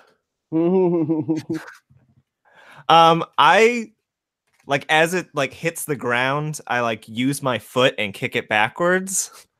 Sweet. Because you know, if you're climbing on like these mushrooms and you drop something, like you have to be pretty quick to kick it back at least to the edge so you don't fucking lose it. And I say, I don't think you seem a little bit too young to be messing with guns. Now you got 2 guns, Tim. And his friend pulls out his gun and says, hey, you don't hurt him. I didn't hurt him at all. I just asked him to drop his gun because he was starting trouble. Now are you going to be starting trouble too?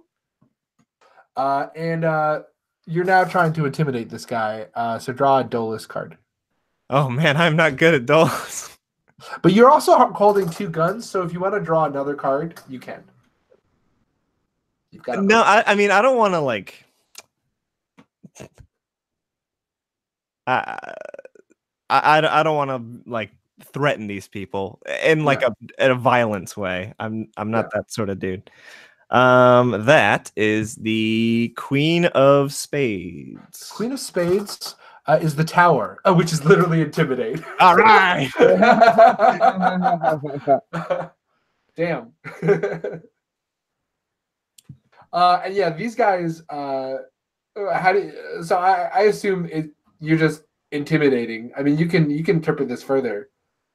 Honestly, yeah. How do they react? Because you're basically interpreting how they react to your intimidation. I honestly think they just sort of they probably run away at that point. Yeah, I agree with that. Yeah, they turn tail and they run right out of this part of the town, like dogs with their fucking tails between their legs. A chicken with its tail between its legs. Yeah. And they're like pushing people over and like, get out of here! It's crazy. Yeah, they're gone. Yeah, and I just go up to to the kid and be like, "Are you all right, Jiminy?" Yeah, I'm fine. Those jerks were trying to mess with Madam Cattle lately, but I told them off. So No, you sure did. Hey, thanks for helping, mister. Hey, that's no problem at all. Hey, you got 2 of those sidearms. Could I have one of them? I think it'd help me keep Madam Cattle safer. No. Well, come on. Every young man needs to learn how to shoot a firearm. He's like 8. Well, I'm 10 years old. No, he's like, I'm 9. I'm 9 and a half. I don't know, Jiminy. That's not the. I don't think that would be particularly safe. See, these are it's a responsibility as much as it is a weapon. You got someone who Come on, mister. I'll be good. And what? Sorry, what were you saying? I was gonna say, you got someone who can teach you how to shoot the thing? No. Well, see there. If you find someone who can, there are plenty of people around who can shoot it. Come on, mister. Madam Caroline needs protecting. Come on. And I'm gonna have you draw a Soder to resist his little boy charm. Okay. That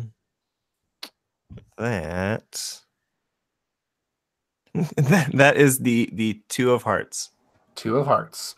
So the 2 of hearts is the farmer again, and you get tough. Now, I think there's just going to be some tough love in a way. Yeah. It's like, listen, Jiminy. This you need to find a way to solve your problems without using a gun or a weapon. Like you gotta use your words. You can't just be swinging out a gun at every sort of scuffle. You'll end up just like those guys, and those guys were real jerks. Yeah, I guess you're right. I just, it's tough down here. People don't treat us right. No, I know, but here's what I would suggest. Do you have any friends, Jiminy? I got Madam Cattle. Well, I think you should be talking to a lot of people around here. I think you should be banding together, like as Captain Eagle always said, that you're no good by yourself. Who's Captain Eagle? Oh, he's my friend. He pilots a boat. A great man. He's a great man. Well, all right. Yeah, maybe I should start talking to people. Madam Catalina's got lost clients. They really trust her. Maybe they'll trust me. Yeah, absolutely. And that way, if anyone gives you trouble, you don't got to worry about having a gun. You got friends everywhere. Yeah, maybe you're right, buddy, Mister. Sorry, I gotta give you more condescending. Oh, maybe you're right, buddy. Hey, maybe you're right, Mister. Thanks for helping me with those jerks. Yeah, of course. Well, if you need anything, I'll be around here. Hey, and if you need everything, I'll be here for a little bit. All right. And he walks off. And just learn how to throw a punch, kid. That wouldn't be bad. Nice compromise. All right. So Val, it's your scene next. What kind of scene do you want to do, and where do you want to go? Sophie really wants to try to find some dragons, whether whether wild or in the pet store. So probably discovery. Okay. So yeah, you head to. You see another sign, and it says,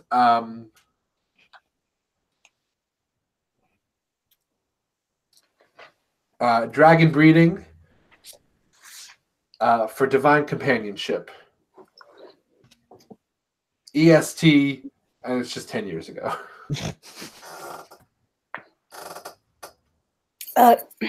Fellas, yeah, can we go in? Would you mind? Is it like, it's not like, you know how they have the pet stores in the mall where they have like their little dragons in glass boxes out in the front, or is it not like that?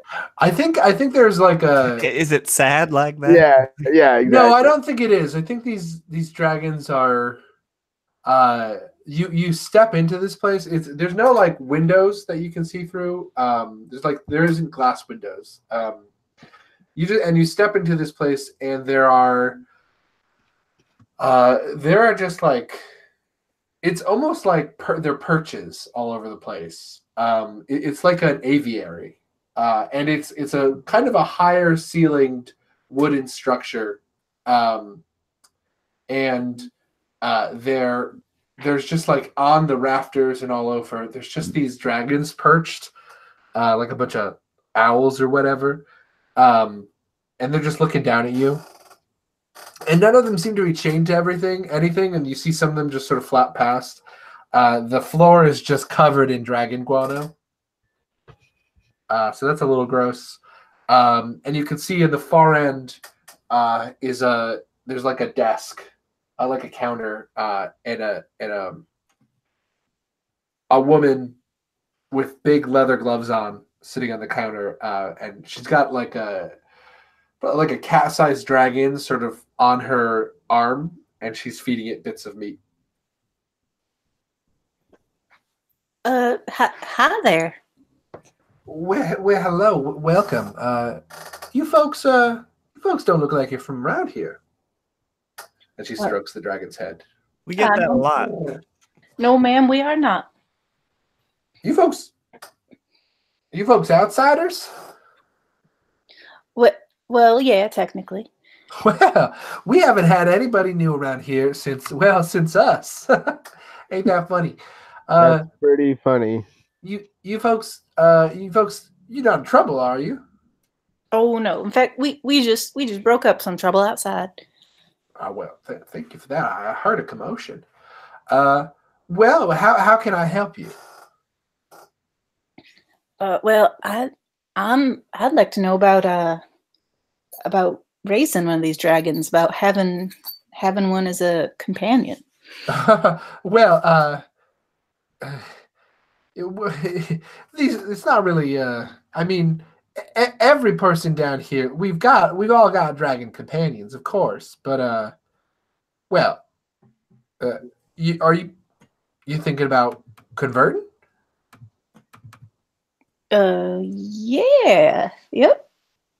Can you draw a Dolus card for me? Listen, I'll switch religion for sweet stuff. We're gonna be gone in like 2 days. He doesn't need to know, but I'm flying. I drew a Jack of Hearts. Jack of Hearts. So the Jack of Hearts is the wolf, which is a poor disguise. So what do you say, and how does she react to it?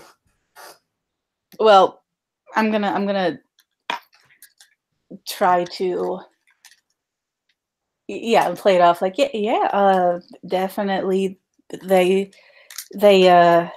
volcano took the people over here, and the dragons were the gods, and it's been thinking about converting. And I think she kind of is not buying it, is staring kind of blankly. Those dragons are real humdingers.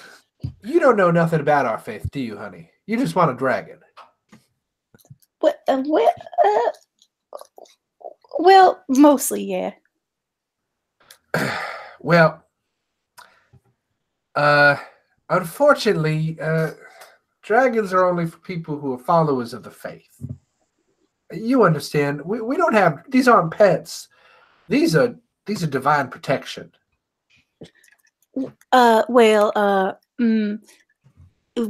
Wouldn't you want to protect everybody, even if they're not one of your own?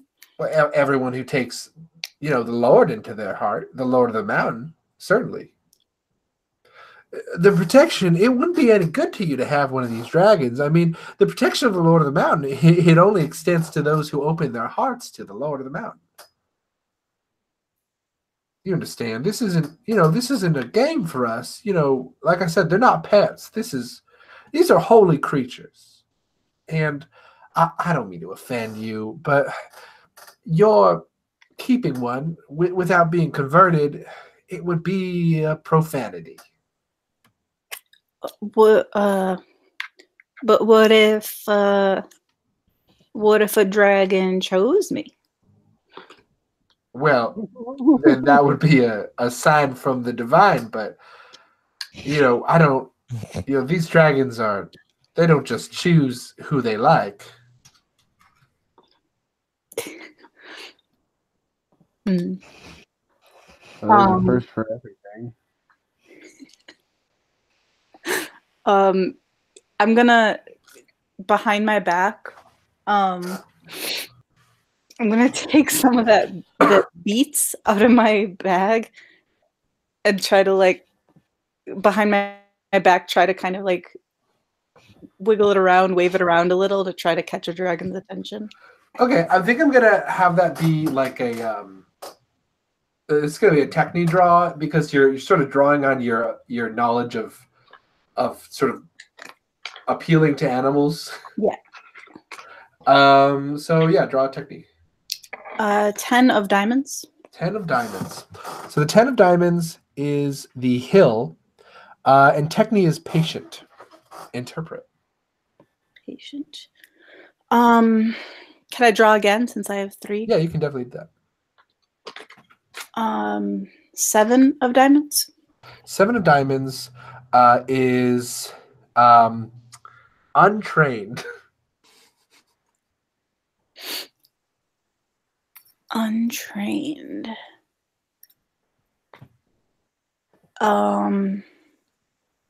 If you're still not happy, you could draw one more. Oh God, it's everywhere.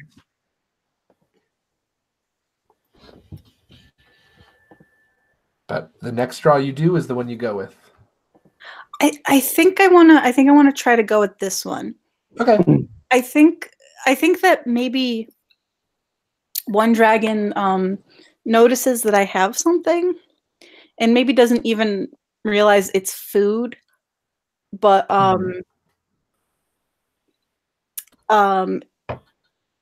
it comes by and tries to snatch it away from me, and I'm not really expecting this to work, so I kind of I'm surprised and I don't know how to react, and I just kind of jump and drop the beat. Do you think she sees the beat? Also, I like that you dropped the beat. Okay. Wow, wow, wow, wow, wow, wow. Do dragons like dubstep?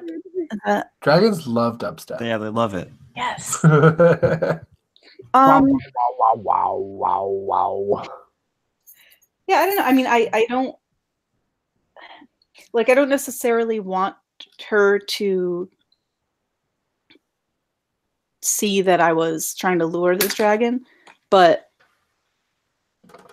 I definitely was not expecting this response. I wasn't expecting this dragon to come and try to grab what I had. Okay, so I think this dragon just starts flapping behind you, and kind of knocks you aside and grabs the thing off the ground, but then quickly flies away. What? That was unusual. It was probably a sign. And she makes a little a little whistle and a clicking sound, and the dragon that dragon flies down and lands on her other arm, and she says, Camilla, and she looks right at the dragon and talks to her. She says, Camilla, do you want to go with her? Is it important that you go with her? Yes. Yeah. And she holds the dragon sort of out to you. What are you gonna do? The dragon's just sort of looking at you. So the clerk is kind of treating them like a falconer would, right? Yeah, basically. So I'm gonna, I've recovered from being startled, and I'm gonna kind of slowly offer like my forearm, and just kind of hold still and Okay, so you're gonna try to once again use your sort of knowledge of animals. yeah. See Okay. if I Draw another technique card. okay. Ace of diamonds. Ace of diamonds. The ace of diamonds is the devil, which is uncanny. Uncanny. How would that?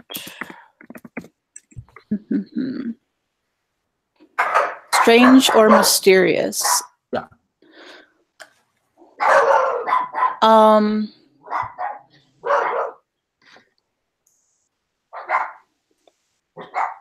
Yeah, that could be interesting. If this dragon has kind of a strange reaction, maybe it instead of coming to perch with me, maybe it's maybe it breathes just like a wisp of fire, not like a threatening way, but just it kind of just like sparks a little wisp of fire.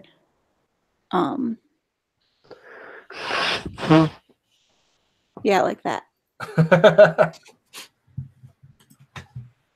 Huh.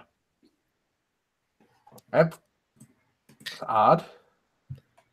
And the dragon's just still just looking at you and breathing smoke in your face. And I'm gonna start kind of talking to it, I'm not gonna hurt you. I'm a nice person. I'm not causing any trouble. And I'm just kind of trying to kind of coax it. But I'm also trying to show it I'm also not afraid of it. Okay, let's continue the scene using it with uncanny. What does it do that sort of, what is the uncanny reaction of this this dragon to resolve the scene?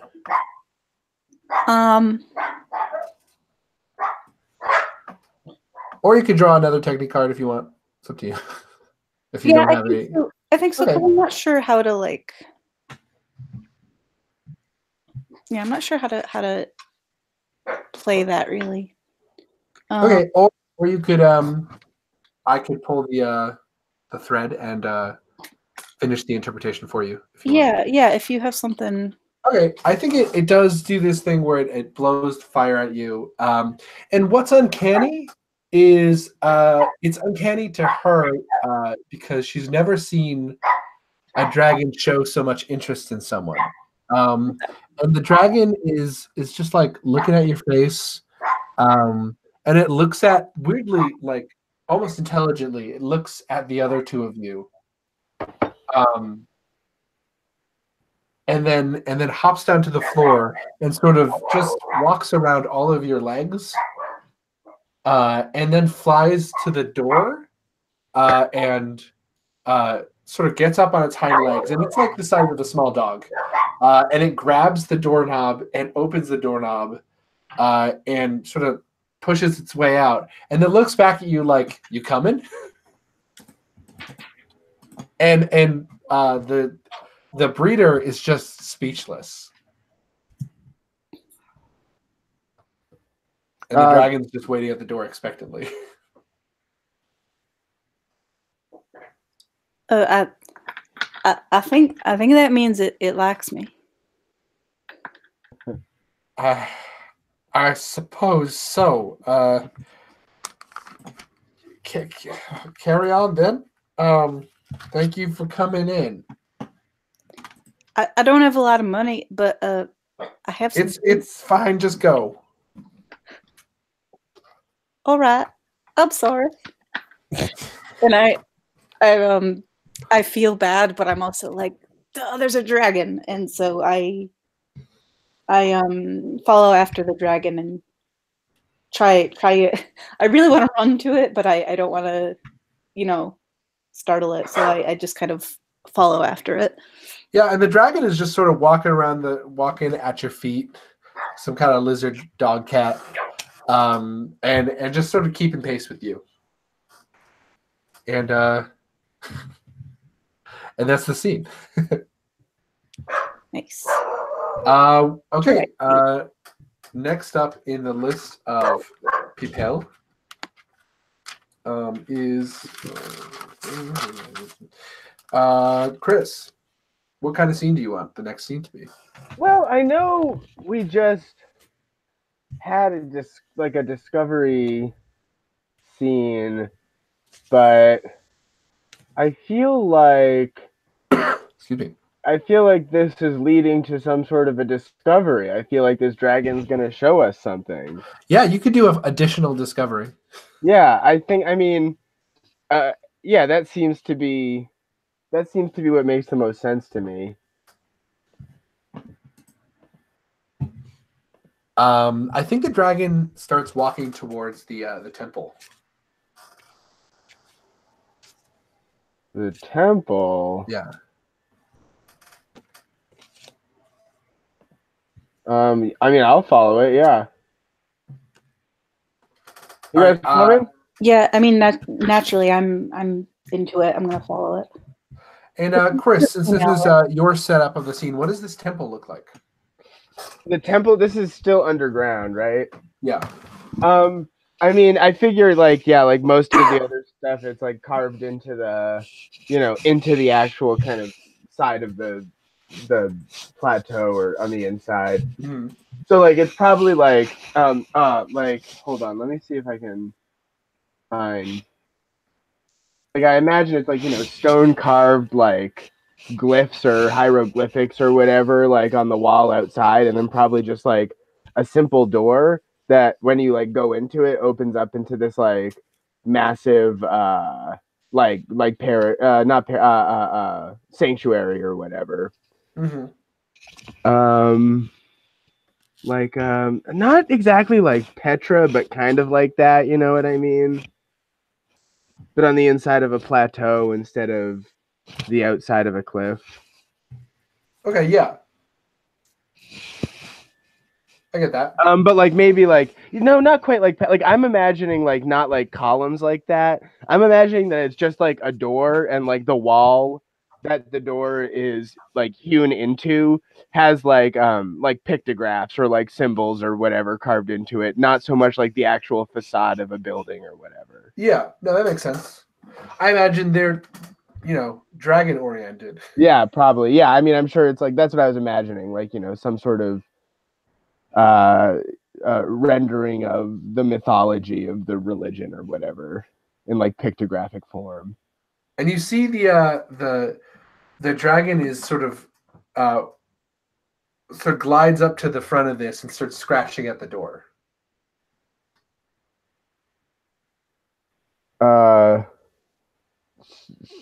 Should we go? You want to go in? You want to go in there? I asked the dragon. And it goes, ha, ha, ha. Well, let's go in. Let's walk into this door. So you push open the door. For what I was imagining, just like an opening, like a dark opening. Oh, it's an open. Okay. Then never mind. I thought it was a closed door. No. Okay, so I think it just runs in then through this door. And what's on the inside? Hold on. I'm trying to find pictures. It's just like a giant stone sanctuary. It's like the like it has like pews. It probably has like multiple levels. I imagine there's like, I don't know, maybe an organ is like a little too on the nose, but some, like, I don't know, like, yeah, like a big pipe organ with like the pipes carved into the wood, or the stone rather. Yeah, I like that. That's pretty cool. And yeah, just everything's just hewn out of like the natural geological material. And yeah, I don't know, I mean, yeah, I'm just imagining sort of like just kind of like a typical looking sanctuary, like with like a stage and an altar at the front, and like probably some sort of, like, not obviously not Christ on the cross, but some sort of giant dragon related icon, like hanging in the center above the stage, above the altar. Yeah, I think there is a giant sort of it's actually coming out of the wall, a giant sort of dragon rampant, just made of stone, or seemingly so, because when the dragon walks up to it, he breathes a little ball of fire, and this stone carving, or what you thought was a stone carving, comes to life and looks down upon you, and it speaks, and it says, "Who enters the domain of the dragon? This is holy land." Well, a little dragon brought us here. You see this little dragon here? Yes. Hello, little one. So what brings you? And the dragon goes, "Ha! I see. Oh, yes, good. Yes. These ones, they have arrived then. Ha! And you believe it is them? Ha, ha. I see. What brings you to this place, travelers?" An airship. And this old stone, like looking at it, like gargoyle looking stone dragon, closes his eyes and just nods in complete understanding. Like you just said something wise. Oh, I see. What is your reason for flight? Well, I don't know about everyone else, but I just wanted to kind of see what was beyond the Tines.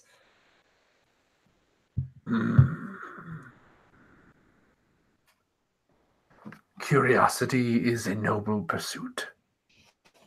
Well, that's what I would like to think. You have come to the volcano's land, the land of our kind. You are welcome here, traveler. Oh, thank you. That's very nice. And hey, if you came to our land, you'd be welcome there too. Thank you, but that is not so. You and I both know this. Oh, I know. He can't help himself sometimes. He's just You. Who, me? All of you. You have come here because of the marshals. Yeah. To end their reign and those they serve. Yes. Yeah. How'd you? It has been foreseen. Mm-hmm. Wait, what's been foreseen? Who's foreseen it? Yeah, by whom? Who's foreseeing what? The mountain. The mountain that was made by those who would have been gods. Drawn out of the earth and spawning our kind. But they seek to pull power from the earth, from the mountain. The mountain weakens. This power does not belong to them. What mountain? The volcano. Ah, yeah. It's like, come on, Desi. He's been talking about the volcano for a bit now. I think of it as a volcano, not a mountain. Okay, I'm sorry. It's a Well, what is a volcano, but not a hot mountain? yeah, but you know, we don't call it. You know what I mean. I'm sorry. I'm sorry. So, well, so wait.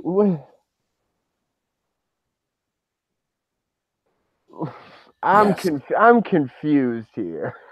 What is There's your confusion? It's been what has been foreseen? What has been foreseen? Yeah, what are you talking about? That you and your people, your kind, have the potential to free this land and to free the mountain Good to know. by severing the connection. They are But feeding off of the power within the earth. is that what keeps the lights on? Yes.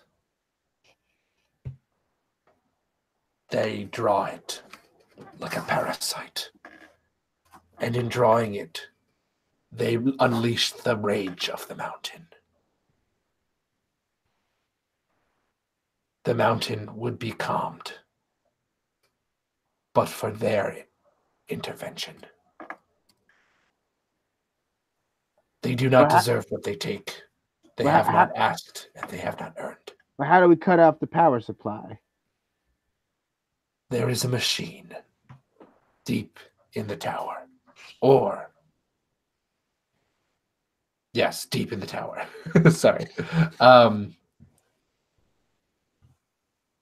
It is in the basements of the tower.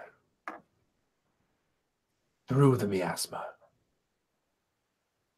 It drills deep and pulls from below. If you destroy it, the mountain will be free. Cool, And the cool, marshals cool. will stop moving. All of the marshals. I just I like turn and look at Sophie and I just like shrug. Like, It's like, sorry. oh, Sorry dear. about your god. Yeah. I mean, I don't know what to believe. Like I'm sitting here watching and listening, but stone faced and certainly not my usual self, and I don't say anything.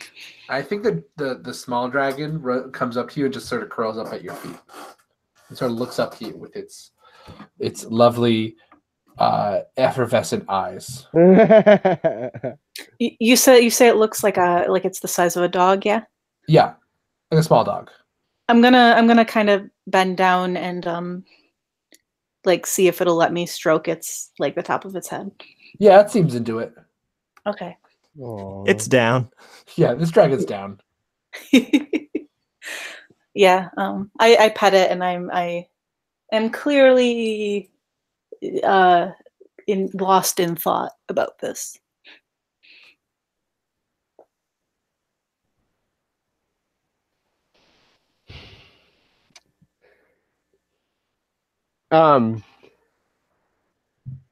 Yeah, I don't have any more questions for this dragon. I feel like I don't know. I feel like I'm probably silent also, and I just probably slowly turn and start walking away.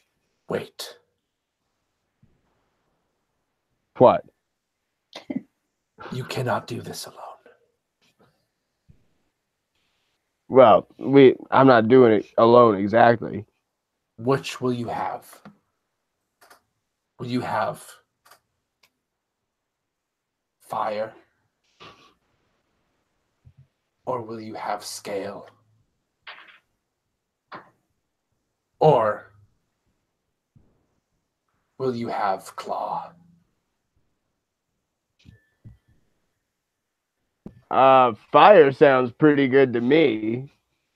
And the dragon opens its mouth, and a plume of fire erupts on the altar. And when the fire leaves, you see a 6-shooter, and its metal is black, and there is a where the bullets are. There's like in the revolving, I don't know gun terminology, the revolver part. Yeah, the bullets, the chambers. Yeah. the chamber, yeah, they glow with a like an orange light. Did you see? Check out the last link I posted in the chat. Look at that. Look at the Apache. That thing's sweet. Yeah, it does look like that, but black.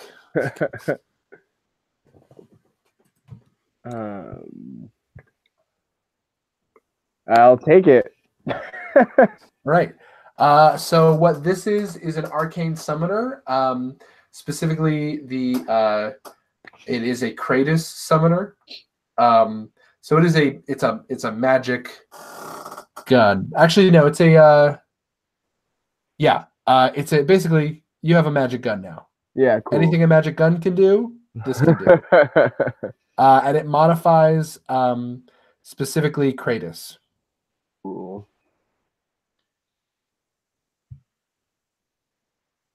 Actually, retroactively, it's not it's breath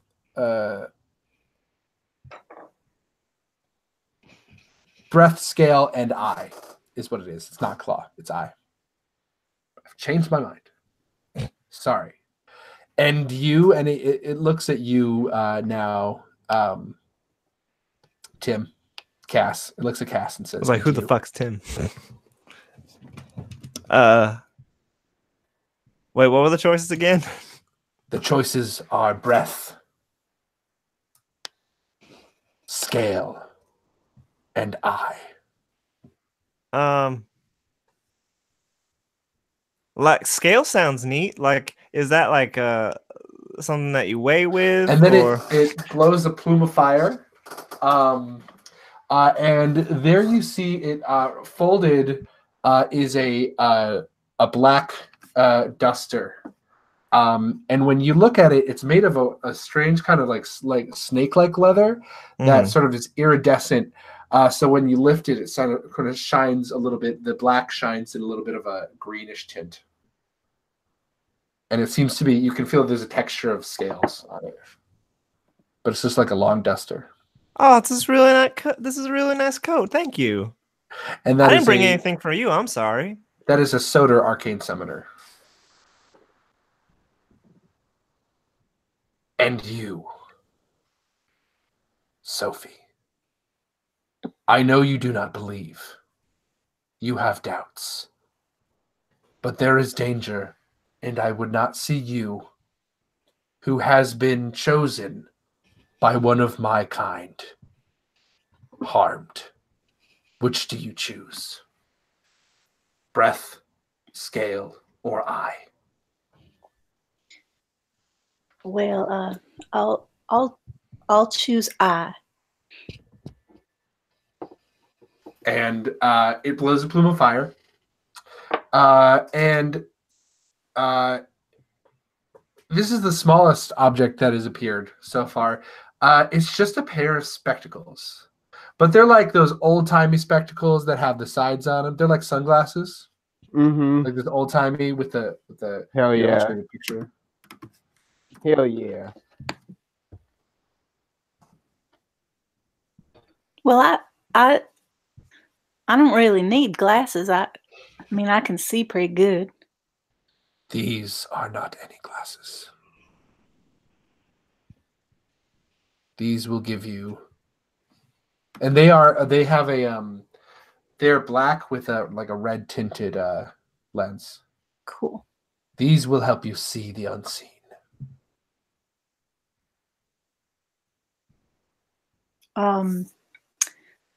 I put them on. All right. And you guys now have 3 arcane summoners. So put that in your tools. basically, these will allow you to do supernatural or magical effects in the traits of for you, Tim. It will be the trait of Soder. For you, Chris, it's Kratos. Mm-hmm. And for you, Val, it's Epiphron. Okay.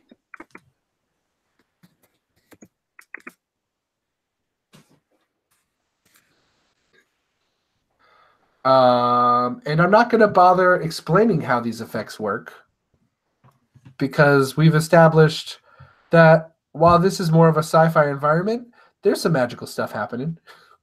There's some magic here. I got a gun. So yeah, basically, the way that this works is you can now do basically anything, as long as you can sort of practically justify that it would be an effect your weapon would have, you can do supernatural things with it. And the way I would have you do this is you can decide to use to sort of invoke your arcane summoner, and then you just draw the same way you would doing anything else, but without explaining exactly what that invocation will do, and then you interpret something supernatural based on the word you get. Does that make sense? Mm-hmm. Yeah. Yeah. So now you have these things. Neat. And that is where I'm going to conclude this session. Awesome, thank you guys. Cool. I like the new format. I think it works a little better for sure. Yeah. It definitely helps like sort of keep everybody in the story, and yeah, I like Yeah, it. and it just keeps it from being like one problem that gets compounded over and over again. You know what I mean? Like that's what happened last time. It was just like one thing that just kept having Just kept getting worse and new worse. shit. Yeah. No, Yeah. for absolutely. So I I decided to make it, I wanted it to be more about telling the story. So I kind of designed this around that. And I also wanted to give you guys more control, and sort of give you opportunities to build the world around you. So you could become, more personally invested in telling the story. Because it gives you kind of, as my friend Q yesterday said, it offers you guys some more ownership over the setting and the story. Yeah, no, I think that like I think that's great, and I think that really falls in line with at least the feeling that I got like in world building, because world building, it was like we all had our hands on it and was building it out, and with this system, our hands are still shaping the world, and I think that works really well, and sort of keeps that feeling going throughout. All right, I do got to run, guys. Cool. But thank Glad you you very like much. it. So do I. So have a good evening, everybody. We I'll see you next week. We'll see what everybody's availability is. I don't believe I can do next week, unfortunately. Okay. But well, we can discuss that over the chat. What our we'll availability is. We'll figure it out. Yeah. Alrighty. Cool, guys. All right, Josh, I'll see you in like 30 minutes. Yeah, see you in 30 minutes. Have a good rest of your day, everybody. Bye. Thank you again. Thank you.